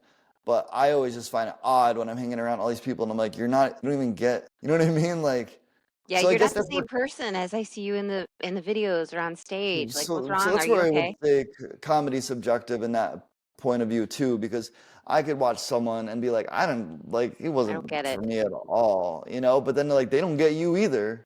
They probably think the same thing about you. They probably think you're trash. So that's why you can't really get too upset if you hear someone thinks that you're like trash or whatever, because like there's so many different styles of comedy. And when you get famous, not when you get famous, during your journey, that's why it's so important to like stay true to yourself, because Yes, I like was just thinking that. that's Stay your authentic to that's your yourself. audience. Yeah, because That's that's what going they to be your want, is the audience. authenticity. Yeah, you think everyone's going to a Matt Rife show? No. You know what I mean? Like his fans are going to a Matt Rife show and all the boyfriends are going to the Matt Rife show. But that's what I mean though. Like you got to stay true to yourself, cuz you want that audience. The ones that are like you. You don't want to go dark when you're not a dark Right. comic. So you can get some other comics to laugh at you, which we do, by the way. We want approval from other comics. So Your peers. I call it writing for. Don't fall in the trap of writing for comedians, because just for respect. You know what I mean? Yeah, write for yourself. You don't want to get too good anyway in front of comedians, because then they'll look at you as a threat. So just write for yourself and not care what people say. Easier said than done. It is Do easier said you than done. do you and ever you're so right. revisit? So do you ever revisit any old ideas or content for any like new inspiration for like new sets or anything like that? Yeah, oh yeah, all the time. Yeah, I think it's so good to bring back a joke that maybe you don't even tell anymore and see if you can make it funnier. And I've actually added legs to several jokes doing that. And that's so much more. I think more people should do that, because like you've already spent all that time writing a joke to begin with, and now you're revisiting it a year from now. I'm sure there's more that you can think of a year from now. You're actually going to make me want to do that when we get off now. I'm just going to go through my old stuff and see if I can And you can, like, bring it when to some life. time goes by, you can reframe it too, and it kind of Mhm. becomes it's the Oh same but yeah, a for totally sure. different joke all at once. So it's like, yeah. I know I had to bring back my single jokes after I went through the breakup. We broke up and I'm like, I could do the friend zone joke. You've been friend zoned. Or how does it go? I'm sorry. Oh, a girl, I was in the friend zone, and the reason I know is because I hit on her, and she's like, The reason I you don't know. want to. Yeah, I hit on her. She goes, I don't want to ruin the friend. She's like, listen, I don't want to ruin the friendship. And I'm like, well, I can ruin it for us. And I gotta tell you, it worked. Yeah, we don't talk anymore. She's completely she's done. Like, so guys, if you guys want to just like listen, I personally think that if you get friend zone, let's just like like Take it take where me we out. can Like, go. let's just Yeah. like let's just like you know what I mean? Like I don't need to drag this out. You know what I mean? Like I never had intentions of being just friends with you. So I heard that's not a thing for guys. no, we're not No. if we're attracted to you. No, Yeah. we No. we just have to say goodbye, and it was a good time, and I'm sorry things didn't work out. Yeah, They but didn't then How of do even course you? work. there's some like yeah. I honestly, after we get off, might honestly have to binge your channel to kind of get like to see all the different sets that you do, because it's like I've seen, for the only person I've seen pop on like my Instagram is the only one that I've seen is Drew Lynch. He's the only one Yeah. I've seen. Have you worked with him before? No, but I like him. All I have in my algorithm now is stand-up comedy. It's just flooded with stand-up comedy. That will inspire you too. Just listening to stand-up comedy, you'll turn it off, like you'll start writing. But that's just how I work. But yeah, I mean, as far as like my channel, I just have like little clips here and there. It's not the same as being there, obviously. It's hard to do internet jokes. It's kind of like the format of internet's very like one line, not one-liner, but very like structured. One-sided. You don't get that immediate feedback. it's just got to be a well-crafted joke, like ones that are go viral. It has to be very well-crafted, and that's where you kind of have to remind yourself, oh man, I'm not that good yet, you know, and you have to keep putting the pen to the paper and finding that gold, that angle. Fail Here's forward. a joke that's very, very well written that anyone could deliver. And it was a guy that was dating a new girl after a divorce, and he goes, I was unpacking a box of plates, and my girlfriend was like, we can't have those plates in this house because those are your ex-girlfriends. And those plates remind me of your ex-girlfriend.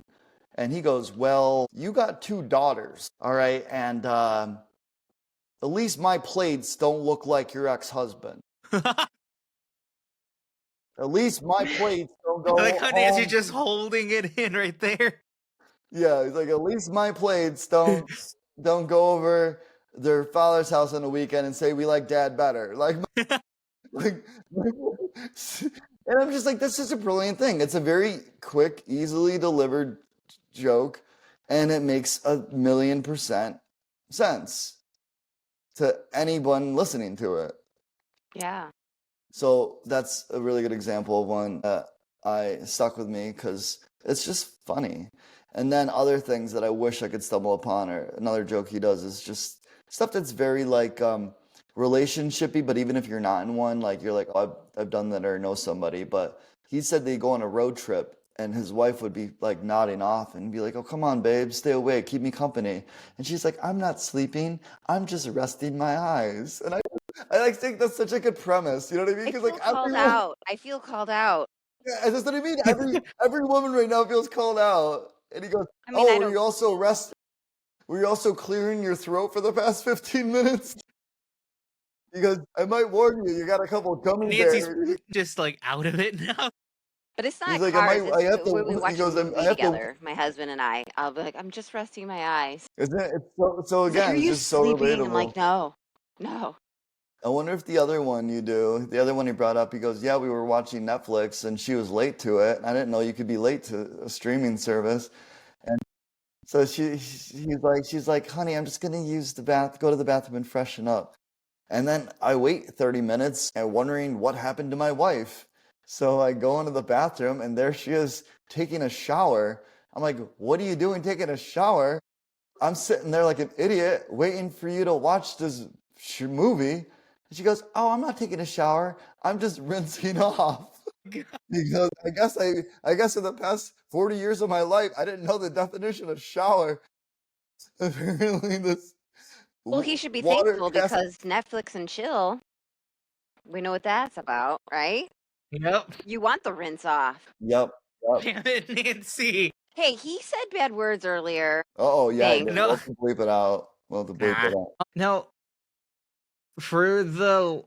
just for that last question within that same topic, how do you really decide whether an idea is better suited for a video or a stand-up bit? That's I don't know. That's interesting. I don't really think that they go hand in hand. What do you mean by video? Like a sketch or like Yeah, a, kind of like a skit or like a sketch video. I think a good sketch should be stand up, and I think a good stand up that has an act out should be a sketch. That makes sense. So yeah. So a good stand up that wouldn't be a sketch would be something that just doesn't have an act out, you know, like because the joke I just said about the kids and the Yeah, you plates, that could be a sketch. You know what I mean? That could completely be put into a scene where he's unpacking. Yeah, you don't need like audience interaction or Yeah. So yeah, that'd probably be the answer to that. I gotta plug this in. I don't want this laptop to die. Yeah, it's all good. Quick intermission. I know. Ooh, look at that staging. And a kitty cat. It, The Yeah, the kitty it kitty cat. looks so nice over there. That's what I thought. Even then, like for me originally, I thought it was a background at first. No, I the cat's know. real. Yep, cat's real. Cat Did loves it me cost now. extra for the cat? No, that's why I'm here to take care of the cat. Okay. I didn't know if like that had a additional staging cost. Oh yeah. Yeah. That would be, I don't know, I think that would be like more like a liability. It's like when you go to a hotel room, do you have pets? It's gonna be Yeah. In terms of, looking ahead though, do you see yourself really collaborating with other creators in the future? Yeah, I was thinking about collaborating with Julia. I was like, hey, let's She might not feel the same way, huh? let's do a food let's do a versus. Bring back the versus. Or let me make some weird stuff while you're suing Oh, me, right. then make you try it. Yeah, she doesn't like all my jokes. I think that's just pissing her off more. Yeah. Which sucks because I'm like, I find it so therapeutic. I wish you made fun of me. You know, I would have rather her made a 30-minute video of her making fun of me than just being mad. Yeah. You know what I mean? Like, come on, make it just, like say I was horrible in bed. Like, there's so many things you could say. Like, you know what I mean? Oh my Like being God. smart, she doesn't want to add fuel. Yeah. She is smart, and I'm not. That's the problem. I always get in I trouble. I got wasn't in gonna say trouble in school. anything. Yeah, but I got in trouble in school, you know what I mean? I was under the principal's office for running my mouth. Nothing's changed. I'm just an adult doing that and getting in more trouble. You know what's funny, JP? What? You So just when ask I a was a comedian, kid, you know what's funny?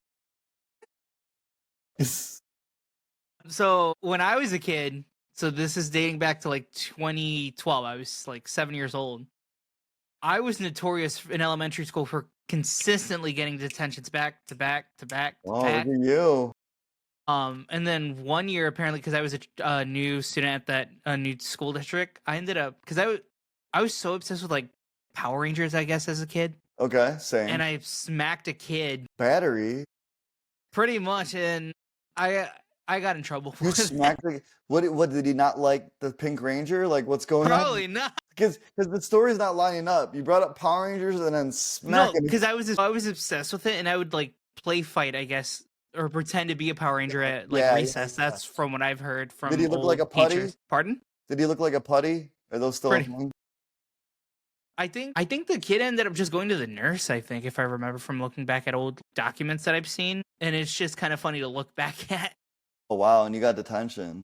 pretty But much. you gets expelled. Yeah, that's a hit. How do you think I did it in high school when I stole brownies at 14? You stole brownies. How'd you even get brownies? Where are these You're brownies? deviant, Avery. So at the All high these school I went confessions on his to, podcast. so at the high school I went to, you were able to buy like brownies, drinks, and things The like that. snack So bar. they had, yeah. And You I get ended some, up like, taking like a Ocean's 11? cookie or like a brownie. 2 other times I got away with it. The last time I got caught, my dean at the time, he's like, yeah, you'll serve 2 detentions. But then he's like, you know what? We're going to make up for it, and you'll just do the one, and you just pay back the amount for the brownie that you stole. You had to pay the money too. Yeah, I had to pay it back. I think it was like $1.50 or $1.25. I was gonna That's where I'm like, say, at least it's not like a full like, what is it, larceny? I think. oh That's yeah, over larceny, 300? penny larceny. So, Yeah. yeah, that's good. Well, I was gonna say if they were more lenient and just gave you like detention, I'd be like, maybe you're onto something. Yeah. You know, you'd be like, hey, listen, I'm taking this brownie. I'll do a half hour after school. You know what I mean? I just need to get my calories in. Yeah. I totally part. would. Oh, about his larceny and him slapping Yeah. somebody. I think the Yeah. whole thing. I think the whole thing. It's just funny how at my age, between 7 years old and 14, I don't know how I like managed to do all that with like first of like me hitting a kid at 7 years old, and then at 14 stealing a freaking brownie. 'Cause you're a And you, miscreant. and you still got a few years to end up on like a true crime show or something. So At that Yes, point, and uh, the middle-aged white lady, me, will be watching you on Netflix in your 3-part series. yeah, it'll be like Avery Yeah. Ocampo wanted a brownie really badly, and he, As I'm eating brownies, watching it.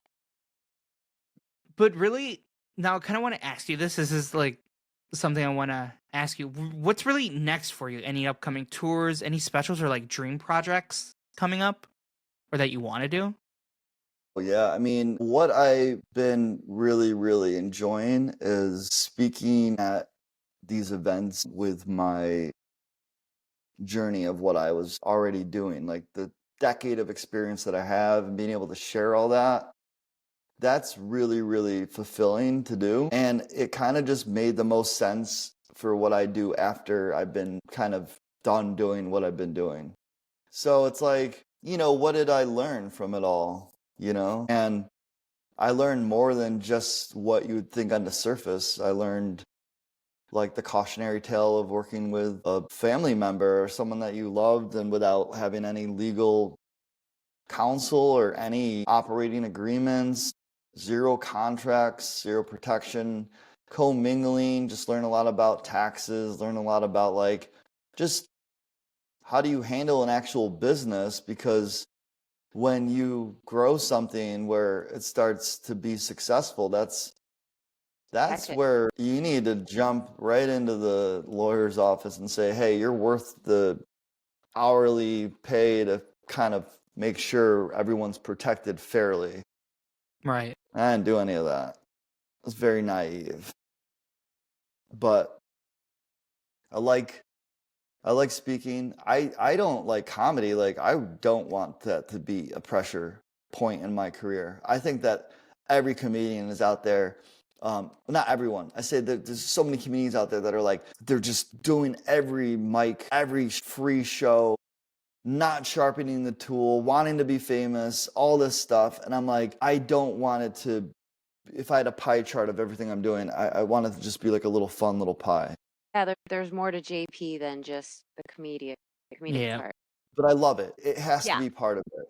It's Yeah. like a hobby, like playing. I like playing pickleball, but I was out of commission for a month because I overdid it. But that's what I know. Isn't it horrible? That ended up in my comedy too. You know, it's a rough sport. Okay, I want a little. And again, I'm a Libra. I'm kind of like not believe in astrology, but I like it. It's fun.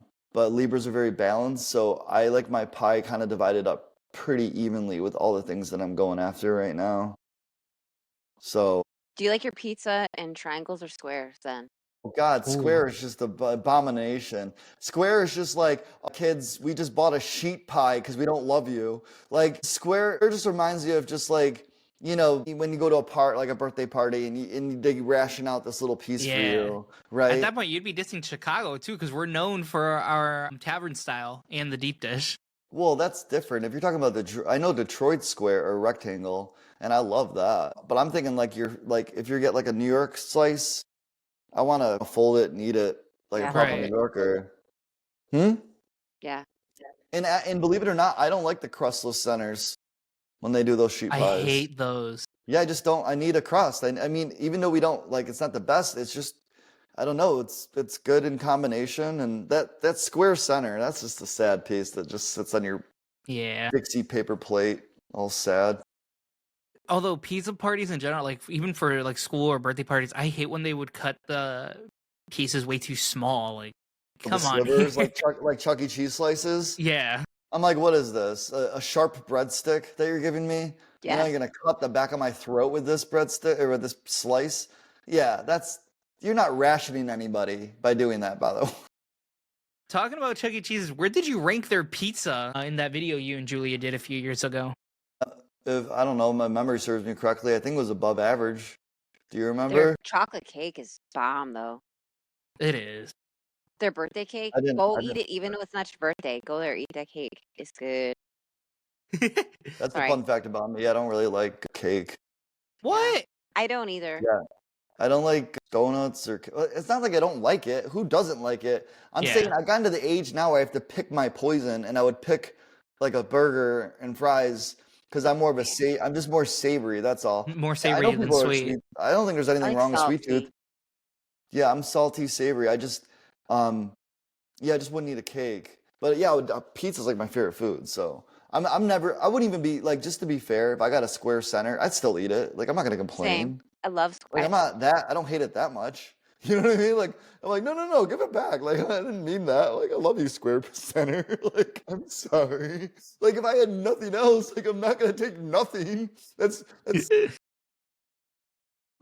I will say, if you ever come to specifically where I'm doing the recording to Waukegan, to the state of Illinois, okay. specifically, if you ever come here and have set it, for example, at the Genesee Theater, stop by Germano's Pizza. Send me this stuff after.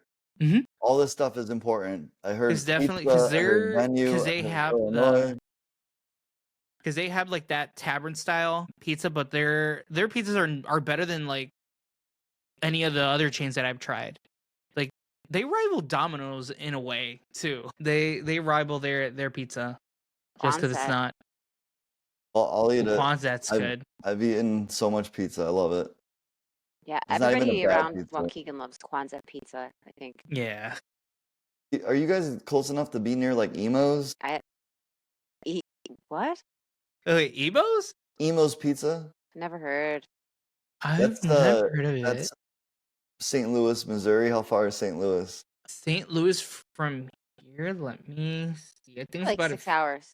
yeah, probably like a 5 or 6 hour drive. So they 'cause- have this thin, paper thin wafer pizza that's famous there, and they have Provel cheese on it, which tastes like tubed cheddar American. White. And it's like so cheddar. weird, it's good. I guess the locals love it. I expressed some disinterest in it and immediately got like, and I'm like, oh, I'm sorry. Like, I'll try more of it. I will force myself to like this. I apologize. From where I'm at, it's like a 5 hour drive. So I think Nancy, you said what was it, 4 hours? It's like 4 or 5 hour drive with like tolls. Well, it depends on who's driving. That's true. Hey, I can't drive. No fair. I'll paint an image in your head of what an Emo's pizza tastes like. It'd be like, have you ever had Domino's thin crust? Yes. Okay, so it's a thin crust with red sauce and like maybe melted white and yellow cheddar and American blended White. cheese. Kraft cheddar slices.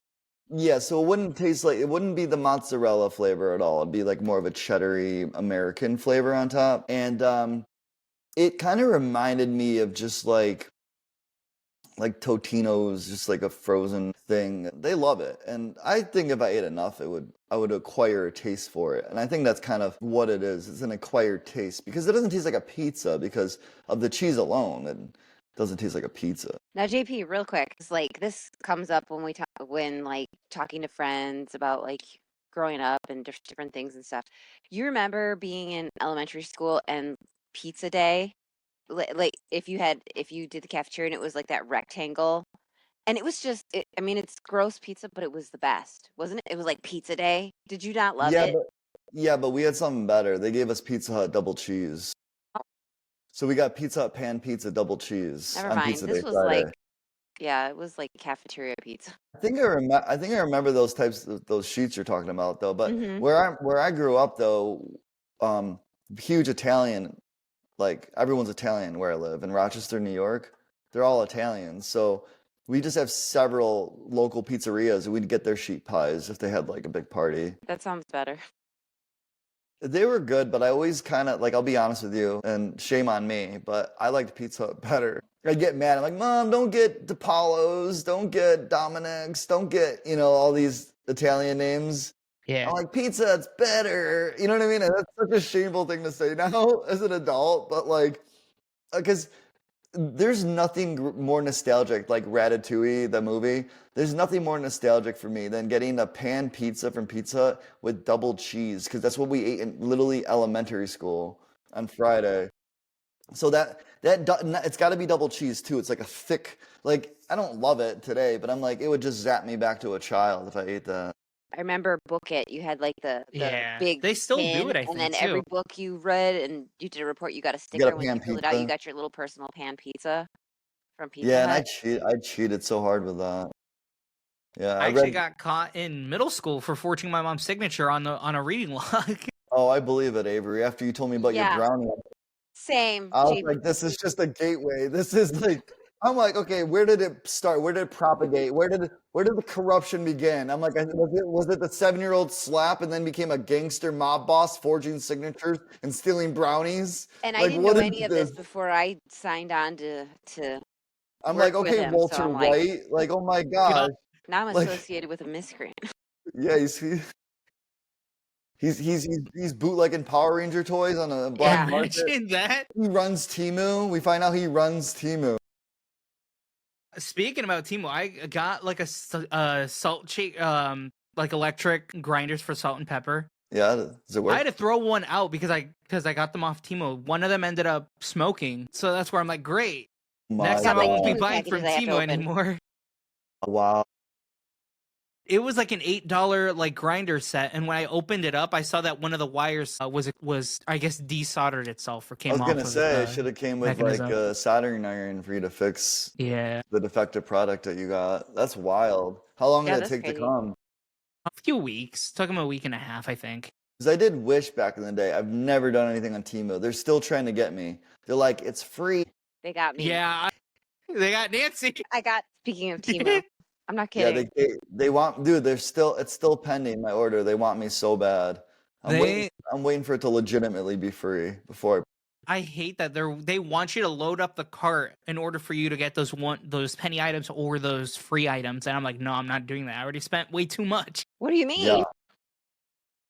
Actually, Nancy, you spent more than I did. But what advice really would you give to creators who want to pivot into something new, kind of like what you're doing now? Oh, my advice would be whatever. I would just kind of whatever you do, try to maintain like a steady income. In my opinion, I think that once you start risking something that has always never betrayed you, like let's say you have a day job, or let's say you have even you're a waiter somewhere, working retail.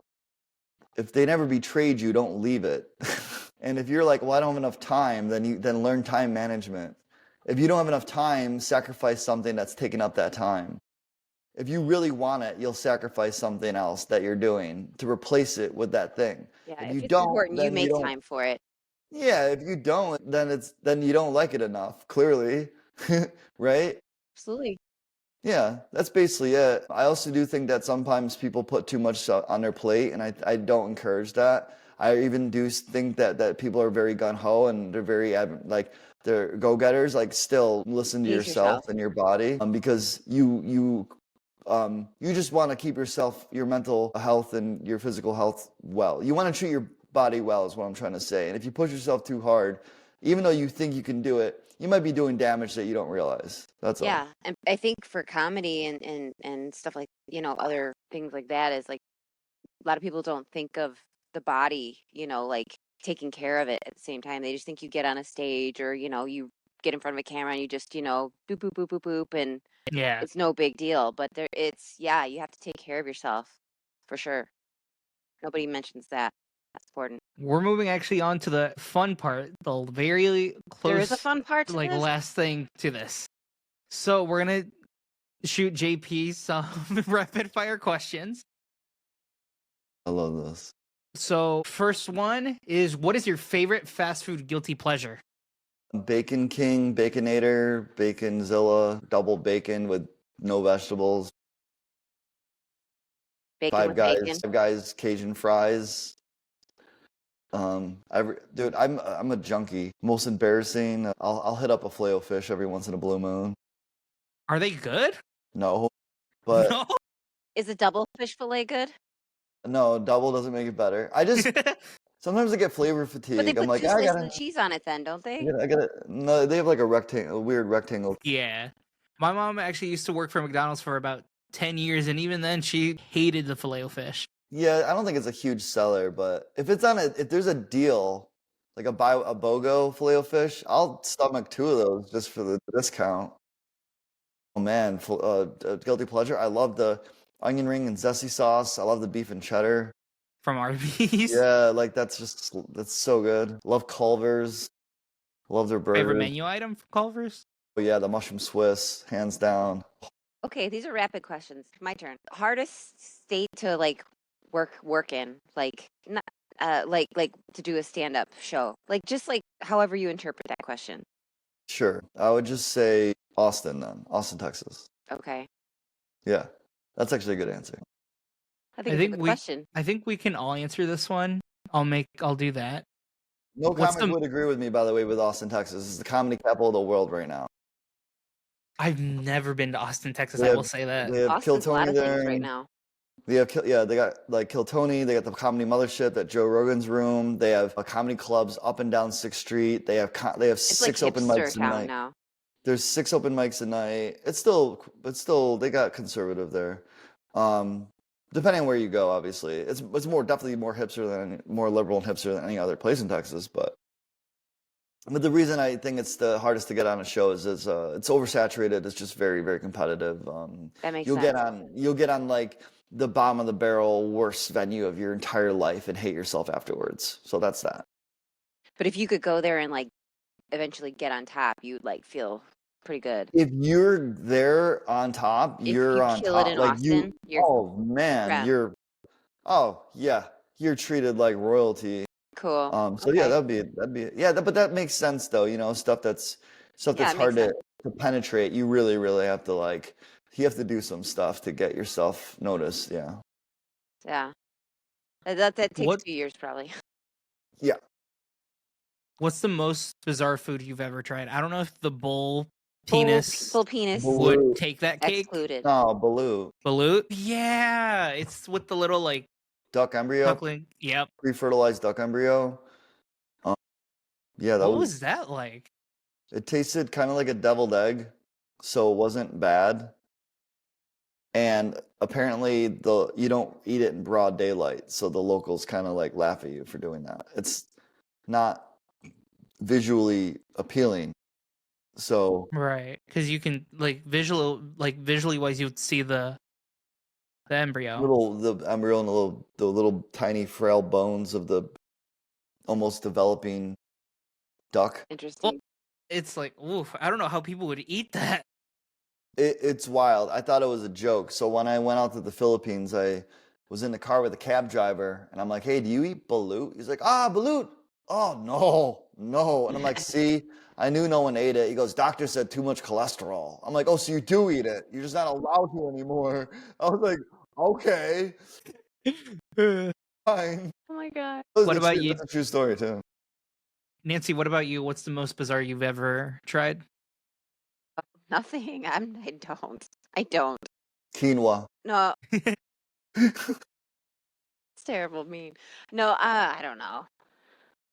Nothing. I feel like the Fish. most bizarre food would be, honestly, for me, it would have had to have been, honestly, I've got none actually. I 'cause don't either. I'm very picky. I'm a very picky eater, so that's where I'm like, I don't have anything bizarre that I've tried. I know next month okay, I there's got a a question. festival called Turkey Testicle Festival where they eat turkey testicles, like a couple towns over from where I am, and that happens next month because of Thanksgiving and stuff. My husband, I think, has tried festival? it, but not me. I'm not going. Called the festival testicle, or that you eat the testicle at the Testicle festival? Festival. Testicle festival. I love Yeah, that. so it's like turkey testicles, and it's a thing. So Avery, I got a question for you then. What's the Yeah. most common food that because you said you're picky. What's the Yeah. most common food you run into that you can't eat? You cannot even stomach it, and it's awkward because like you don't like it. Probably for me has to be any Oh, a whole category. it's any sort of like vegetable like that has like a different textures. That's why it's like I have such like texture and You are sensory weird. issues, so I can't do certain textures. Like, can like- you eat broccoli? No, Corn? without like corn. Like ever since I was a kid, I would suck on it, but not fully like bite into it. I would suck. All right, we have to censor that. Sure, suck on corn. JP's face just said it out. He's like, "Whoa!" Mm. But no, like my mom would make this like stew, and she would put like guajillo chiles, chile de árbol, things like that. So it was spicy. So I would suck on the corn because it absorbed all the spices.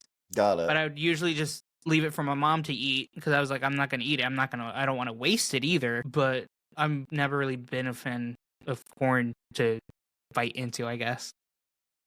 Well, you like peppers then? You know what's funny is that I'll Don't eat. tell him. What is funny? I'll eat like Takis. I'll eat even anything spicy, but not actual like peppers or anything like that. I'll eat Well, if anything it's in a that's sauce, artificially you'll eat spicy, the I guess. You'll eat the sauce. Pretty much. Okay. I'll say what's common, but I think is gross, and I don't eat it, is like putting ketchup on your macaroni and cheese. I've seen people put ketchup on macaroni Yeah. and cheese, and I probably should try it but I'm just like, or ketchup on your scrambled eggs. I could understand that more because I can see the eggs, but the mac and cheese, no. But just like taking like the ketchup bottle and you've got your plate, you know, of your macaroni and cheese, or and then you just go. I'm like, you just ruined that whole plate. What are you doing? Anyway, How about your dream comedy venue to perform at? is it in Austin, Texas? Man, yeah, I mean, the Comedy Mothership, that'd be great. I mean, I've already performed there, but not like the main room. I'd probably say the Comedy Store. Yeah. Yeah. Comedy Cellar. Comedy Cellar in New York City. I'm On not a good at random night, yeah. That's imposter syndrome though. I'm not good on like I'm not worthy. That's the problem. Like to even say that out loud for me to perform in the Comedy Cellar It's in a New York dream. City, I'm not ready for that. But yeah, yeah, I think that'd be the most. Yeah, well, that's pretty obvious. The Comedy Cellar and then the Comedy And then Store. Austin. And then Austin. Yeah, Yeah. actually, then Austin. Because I've already, not You're only in have I already top done five it, but somewhere. like, yeah. But it's a beautiful room. I know. Nancy, correct me if I'm wrong. There's like a comedy club somewhere in like the suburbs. I don't know if it's in like Yeah, there's towards like like Hawthorne Mall Zanies. or like in Schaumburg. I don't remember where it's at. Zanies is a thing, You or got a was a thing. Zanies I don't know out if they're there. still around. So that's another chain. Yeah, Like Zanies. Funny Bone, Improv, Zanies. Those are all chains. They're all built to be these. They're like the Applebee's of comedy clubs. Like, yeah, Factory. Yeah, like they're great. Don't get me wrong, but I'm just saying they're not like it wouldn't be like a prestigious thing. It'd be like, oh, that's cool. You got to perform there. It's kind of like, That's you know, if you get a burger room. from McDonald's, you know, a burger from McDonald's in New York tastes like a burger from McDonald's in Washington State, you know? It's Yeah, there's Right. not as much just, care. Yeah, I think what I like about these venues that are like have the prestige is just like the one time in the world that like the unique character of the venue is what you really like brings it's into its own awe. thing. Yeah, It's not so standalone. much the performers, but like the way it looks, like the history behind it, And then the the whole wall vibe, of probably, comics. right? Yeah, cool. Yeah. One word Julia used to use to describe you. I mean, I would hope funny. Let's see here. Ooh. Okay. What's your go-to karaoke song? Shaggy Angel. I've never heard of that song before. Favorite Netflix series or streaming series? Current or Cobra Kai. past? Cobra Kai. Really? I've never seen it. Okay. I think You should watch. You should watch. I love the original Karate Kid movies. I think it's cool Yeah, that yeah, they you should had- those Just I've watch seen. season 1 of Cobra Kai. Then don't watch anymore. The problem is you'll watch season 1 and then you'll be like, oh, I gotta watch season 2. and they And then you'll watch 3 and then 4 and anything around 5 you're gonna be like, I don't really like it anymore. And then 6 you'll be like, I'm done with it. Because that's what happened to me. Like you can't stop watching it. They do too much nostalgia bait for you. You know what I mean? Yeah. They bring up everybody that you used to see in the 80s that's where they got movies. you. Yeah, that's plus the writing's brilliant. The character development's amazing. The characters are amazing. The conflict is real. The formula doesn't feel. I can't say enough praise about it. It's my friend watched 2 episodes and was instantly binged the rest of the season in the same sitting. How It's long are very the bingeable. episodes each? Short, so that's what makes Short. it easy. They're like 24 minutes, and there's only 10, so that's 240 not 240 hours, 240 minutes. If I'm doing the math right, 10 times 24. But you're Asian. It's not. Yeah, I know, right? I'm like, what? Carry the 0, multiply by 10. Yeah, it's not long, so you get through it pretty quick. How about pineapple on pizza? Is that a yes or no? Yeah, I mean, I'll eat pizza Leave it, anyway. yeah. But I had pineapple on pizza in Hawaii. Believe it or not, that's not even where it was invented. I think it was invented in Canada. Their pineapple's better in Hawaii. It's just very good pineapple. And for some reason, the pizza was really good too. So let's just say this. This was fantastic pizza with pineapple on it.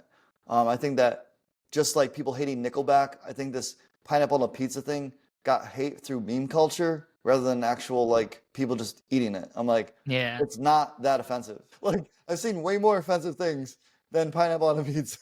I was gonna say just like putting ketchup on a steak. I get people that Yes, or I would A1 never I sauce. would Like never what? do that. I would never do that. There's better options, okay? That's where I think with steak. Like I would like a chimichurri or like a olive tapenade or a mushroom. Just anything would be better than even A1 would be better than ketchup on a steak. I love ketchup on a meatloaf. But like ketchup on a steak, if someone did it, it wouldn't offend me though. I'm like, you do you, boo boo. Like Yeah, whatever you helps and you. your $30, $40 steak. Okay.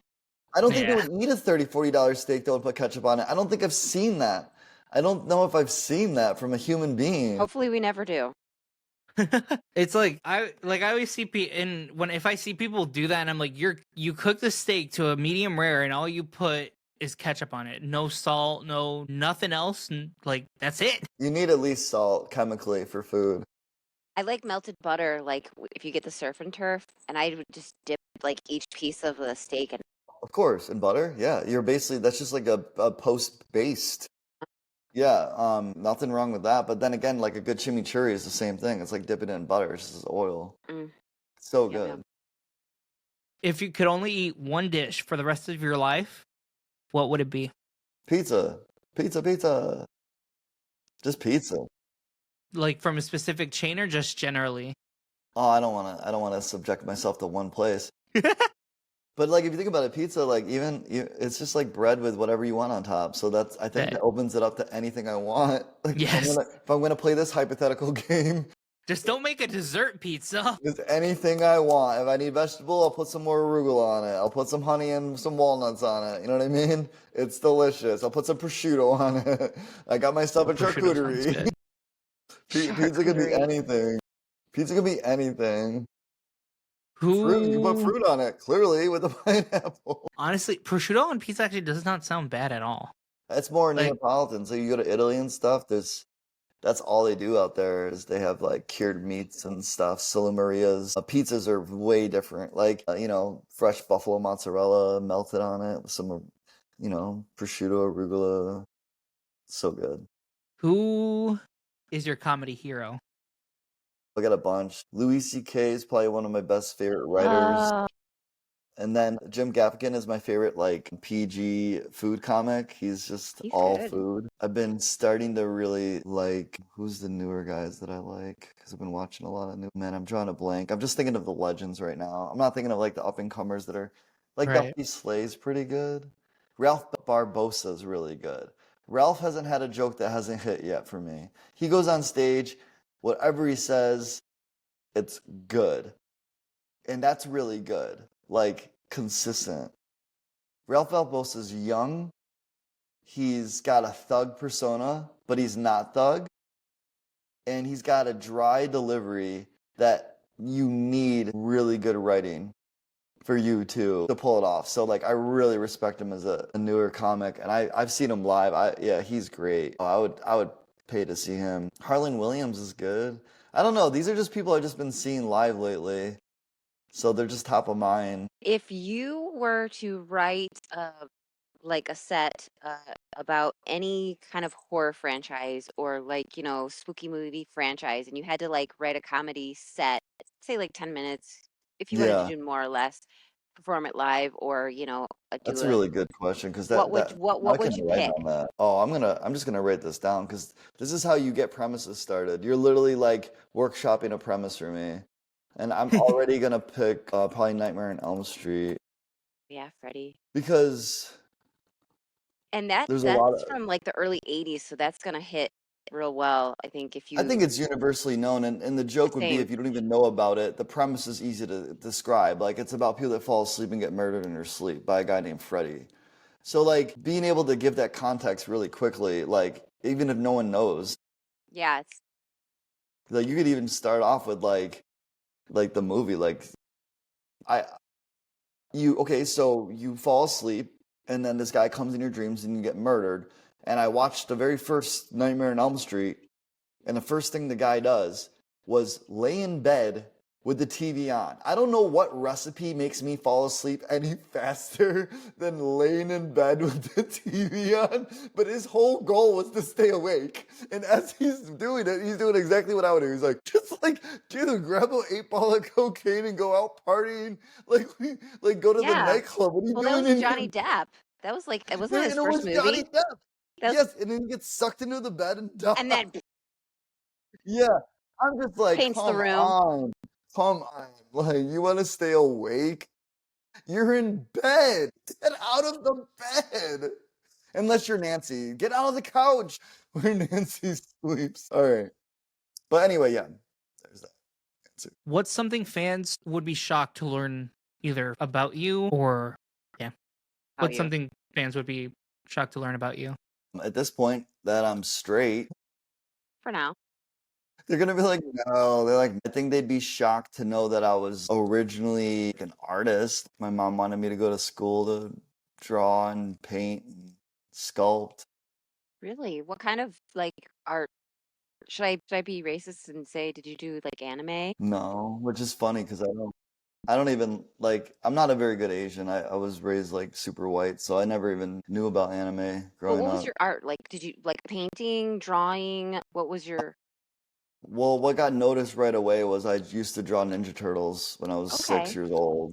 And people were impressed that they looked like the Ninja Turtles. I guess I was able to see something and duplicate it. Yeah. I think that probably that has a term. Like it's like a thing. It's like I a don't name. know what it was, but I can do that. That's cool. And so then, because I had this talent, everyone encouraged it. You know what I mean? And my mom was an art teacher, so she encouraged it. So then Fair. she got me into more mediums like new pastels and watercolors, and then sculpting like clay and just stuff like that.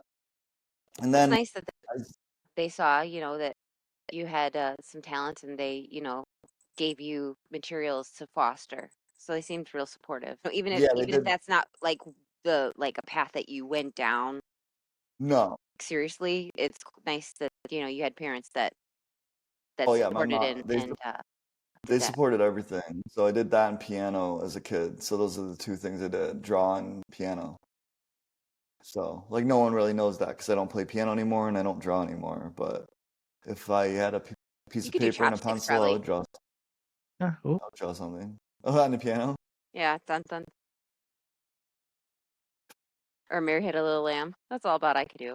Yeah, my mom had like some thrift store upright piano. None of it was in tune, but I just went up to it as a 4-year-old and started just playing like with my finger on it. And then Yeah. she's like, "We're gonna get you lessons." So I I have a did that. question. Okay, dead comedians.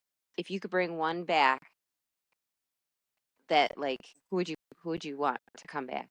Well, Robin Williams, hands down, Yeah, feel the same. in a heartbeat. definitely. Yeah, He was what a funny and guy. he made you feel good too Yeah, and and his laugh. Like movies. your laughs, I like was raised with his movies, all of them. yeah. Just every time a Robin Williams movie came out, I would just be, I'm watching it. I'm Oh yeah, watching it. Mrs. Because I Doubtfire, all forgot the he things, did. Patch Yep, he Adams. did Miss Doubtfire. I only know him from like Aladdin and Mrs. Doubtfire. I don't remember. I don't know what other films he was in. Patch Adams, Patch Good Morning Adams, Jack Vietnam. Rubber, Good Morning Vietnam, Dead Poet Society, Good Will Hunting. So much. Yeah, really good. So And then he much. got in some real weird dark ones near the He end did of that his weird time. photo. Yeah, he played a bad guy or like a creeper in one movie where he was like the photography, like he would process the film and he kind of Okay, had a I don't thing know for if I know some that. person who didn't feel the same way back. That was, but I love that range. Jim Carrey, who's not dead, obviously, he did a dark movie too, which was very off of obviously what we think of for Jim Carrey, but it was very interesting. I wish I could remember what it was called. Dark something. Yeah, yeah. What dark movie did Jim Carrey do? Uh, he did one. I can't remember what it's called though. I know he did a horror, which was like the number 27 or something like that. The only darkest thing I've seen him do is like Eternal Sunshine. Was not dark, but just off. Dark movie, Jim Carrey. Dark Crimes, 2016 thriller crime. Okay, I'm gonna have to see that. Yeah, Dark Crimes. Fell off my Rated radar. R. Fell off my radar. Yeah, see there. Yep. A detective gets trapped in the web of mysteries when he discovers glaring similarities between the murder of a businessman and a novel written by a secretive author. All right, I'm gonna put this on my. Oh, it did so bad. Maybe I shouldn't see it. I hate IMDb. I hate just going there. IMDb is the worst at times. IMDb. It- I know. But yeah, so that's I agree. I love Jim or Robin Williams. I cried when he passed. That's a oh big yeah, loss. Huge loss. he is the best. Mhm. I would agree. I know we talked about burnout earlier in the episode.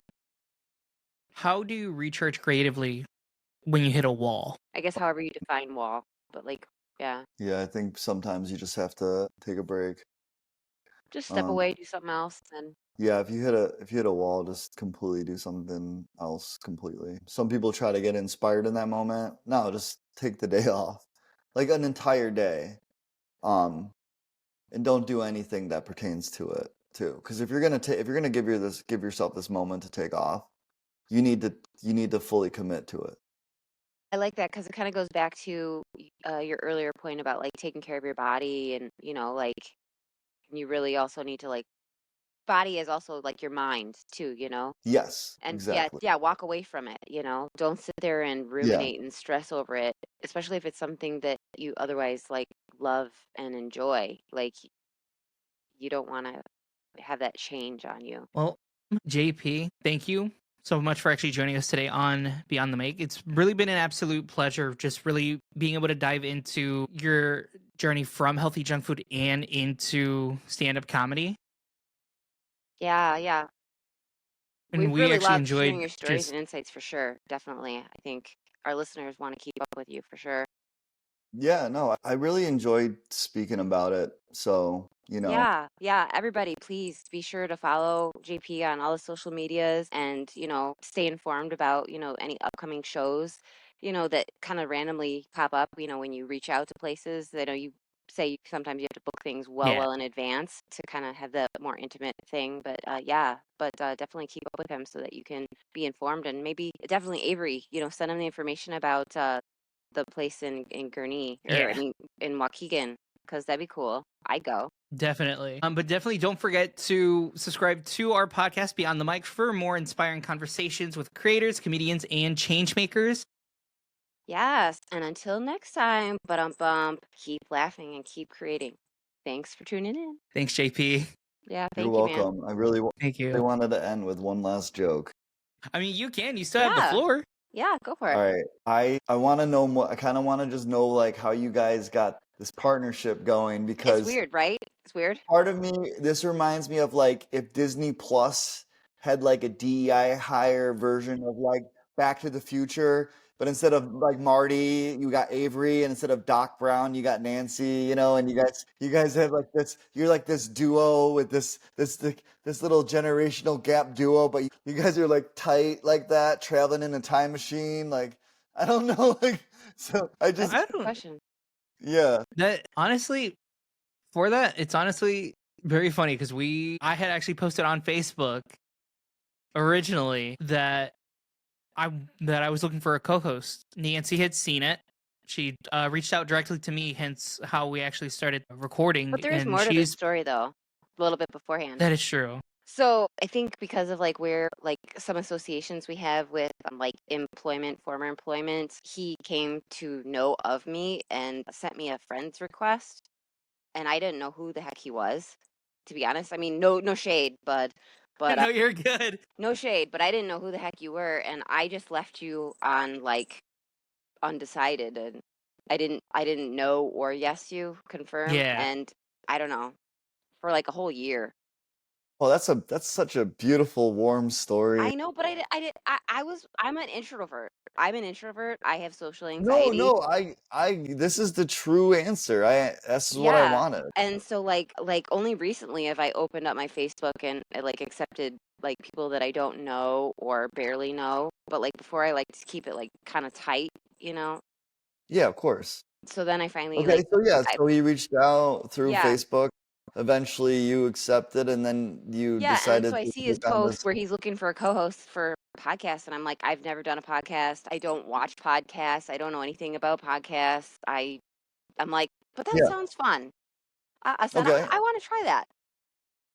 There you And go. And so, then for Avery, why did you need a co-host? What was the demand yeah, for a you can't co-host? hold your own. Honestly, I've been doing the show solo for about 6 years, 6 or 7 years. It's like I hate having to say that because like kids nowadays are gonna keep saying 6. Oh, yep. I mean, literally, you gave him the layup for that. Yeah. I 7 did. Yeah, years. you even did Truly, the I the did. hand If anything, you gesture. should Keep just going. have that be your thing. Like, dude, I've been doing this for 6, 7 years. Just hopefully At that that trend point. never dies. But because I had started originally when I was still in school, and originally the original format of the podcast, and for me, I just kept doing small like segments, but I kept including copyrighted music. Okay, I had interviewed a local radio personality. I think it was in 2019 or 2018, right around that time.